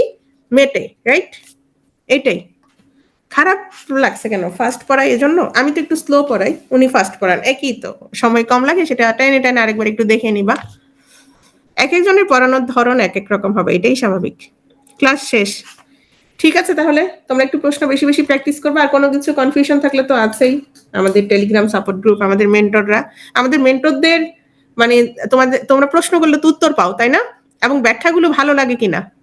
শোনো, আমরা যেহেতু প্রথম পড়াচ্ছি এজন্য আমি প্রথমে কি করলাম, আস্তে ক্লাস নিলাম, কিন্তু আমরা যখন আবার রিভিশন নিব তখন দেখবো সেম এই ক্লাসটা অনেক দ্রুত শেষ করে দিয়েছি, অনেক দ্রুত পড়িয়েছি। বুঝতে পেরেছো বিষয়টা? মেন্টররা অনেক ইফোর্ট দেয়, হ্যাঁ অবশ্যই। আমাদের খুবই মোটামুটি আমাদের মেন্টর যারা আছে সাথে সাথেই তো উত্তর পাও, তাই না? হ্যাঁ, আমি চবিতে পড়েছি, সাথে সাথে রেসপন্স পাওয়া যায় ভালো। এটা আমাদের, আমি মনে করি মানে পিটু এর একটা আলাদা মানে খুব ভালো বৈশিষ্ট্য, এই যে তোমরা মানে মেন্টরদের পাচ্ছ সব সময়। কারণ সাধারণত যেটা হয়, লাইভ ক্লাস করলে সাধারণত টিচার এতজনের প্রশ্ন বা সবকিছু অনেক সময় নেওয়া সম্ভব হয় না, বা মনে মনে অনেকে প্রশ্ন রেখে দেয়, বলতে লজ্জা পাই, এরকমও হয়। কিন্তু আমার মনে হয় আমাদের যে সাপোর্ট সিস্টেম, মানে তোমরা 24 ঘন্টাই টিচারকে সাথে পাচ্ছ, রাইট? ম্যাথ ক্লাস যে নেই, অত খুব ভালো ক্লাস নেই, সেক্ষেত্রে আমার মনে হয় ম্যাথের তোমার কিছুটা দুর্বলতা আছে, তোমার একটু বেশি প্র্যাকটিস করতে হবে। তবে তোমরা যারা এখন ক্রাশ ব্যাচে, ম্যাথে যেহেতু মাত্র 15 নাম্বার, যাদের অনেক বেশি দুর্বল ম্যাথে, অনেক বেশি দুর্বল, আমি মনে করব বা বলবো তোমরা ম্যাথের চাইতে অন্য সাবজেক্টগুলোতে বেশি ইফোর্ট দাও। বাংলা যেহেতু বাংলা ইংলিশ এ দুটোতেই হচ্ছে তোমার কত 70, তারপর জিকে দুটোতে হচ্ছে তোমার 50, তাহলে 120 হচ্ছে বাংলা ইংলিশ আর জিকে, তাহলে অবশ্যই তুমি ইফোর্ট এখানে বেশি দিবা। আর ম্যাথের কিছু ম্যাথ 4-5টা ম্যাথ থাকবে যেগুলো তুমি এমনিতেই কি পারবা, রাইট? তাহলে এই বিষয়গুলো তুমি কি করবা লাস্টের দিকে, মানে শেষের দিকে যদি সময়টা পাও তখন করবা। আগে যারা ক্রাশ ব্যাচের আছো তারা আগে অন্য সাবজেক্টগুলো খুব ভালো করে শেষ করে। আচ্ছা, যে কোনো সময় আগে তুমি আমাকে বলো, আমি যখন মানে কোন একটা গ্রন্থের নাম বলবো সেটা কি হবে, সেটা সংজ্ঞাবাচক হবে। আর যখন আমি বলবো যে, আমি যখন ধরো গীতাঞ্জলি বললাম তখন সেটা কি হলো, সেটা হচ্ছে তোমার, সেটা হচ্ছে সংজ্ঞাবাচক, রাইট? এখানে কার প্রশ্ন যেন এটা ছিল, মেহেদি। ঠিক একইভাবে আমি যখন বলবো বই বা গ্রন্থ তখন সেটা কি হয়ে যাবে, তখন সেটা হয়ে যাবে জাতিবাচক, রাইট? রাইট কিনা? ওকে, এখন আসো জাতিবাচক আর সমষ্টিবাচক। আর তুমি যখন কোনো পদ দ্বারা কোনো দল বা গোষ্ঠীর একক বা সমষ্টি বুঝাবে তখন সেটাকে আমরা কি বলবো, তখন সেটাকে আমরা সমষ্টিবাচক বিশেষ্য বলবো, রাইট? সমষ্টি বা কালেকটিভ নাউন বলবো।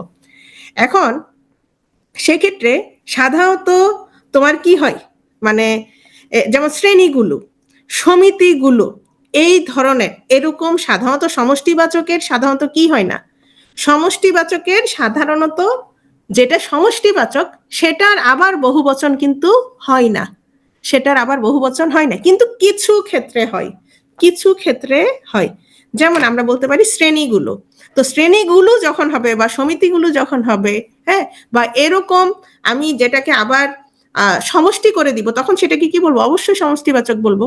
বুঝতে পেরেছো বিষয়টা? যখন একসাথে হয়ে যাচ্ছে তখন সেটাকে আমি কি বলবো, সমষ্টিবাচক। আমি এক সময় জিকে ক্লাস নিতাম, আবার এক সময় তোমার সুশাসনের ক্লাসও নিতাম। এখন আমাদের আল্লাহর রহমতে টিচার প্যানেল অনেক বড়, এখন আর নেওয়া লাগে না। তবে ইউটিউবে মনে হয় 1-2টা ক্লাস এখনো আছে। যেমন আমাদের যে সুশাসনের স্লাইড গুলো, প্রথম দিকে যেহেতু আমি ক্লাস নিতাম, সুশাসনের সবগুলো স্লাইডই হচ্ছে আমার তৈরি, পরে হয়তো টুকটাক এখন যে স্যাররা নেন তারা হয়তো একটু অ্যাড করেছেন। ঠিক আছে, সবাই ভালো থাকো। হ্যাঁ, সমানাধিকরণ বহুব্রীহিতে তোমার বিশেষণের সাথে বিশেষ্য হতে পারে, আবার বিশেষ্য আগে হয়ে বিশেষণও হতে পারে। এখন আসো হত স্ত্রী। হ্যাঁ, স্ত্রী মানে কি? স্ত্রী মানে সৌন্দর্য। আর হত, তাহলে এখানে কি? এখানে বিশেষণের সাথে কি হয়েছে? বিশেষ্য হয়েছে। শির, শিরটা কেমন? উচ্চ শির, তাহলে বিশেষণের সাথে কি? বিশেষ্য হয়েছে। বুঝতে পারছো? সুশ্রী, তাহলে এখানে কি? তোমার সু মানে সুন্দর, তাহলে স্ত্রী কি? স্ত্রী হচ্ছে তোমার সৌন্দর্য, রাইট? তাহলে এখানে কি হচ্ছে? এটা বিশেষণের সাথে বিশেষ্য হচ্ছে। বুঝতে পেরেছো? P2 হচ্ছে সবার, তোমরা সবাই হচ্ছে পজিটিভ পিপলস, এবং P2 এর নামই হচ্ছে পজিটিভ পিপলস অ্যালায়েন্স। হ্যাঁ, তাহলে অবশ্যই তোমরা সবাই কি P2 এর অংশ, P2 একটা পরিবার। ঠিক আছে, সবাই ভালো থাকো, আল্লাহ হাফেজ। হ্যাঁ, আর বেশি বেশি প্রশ্ন সলভ করবা।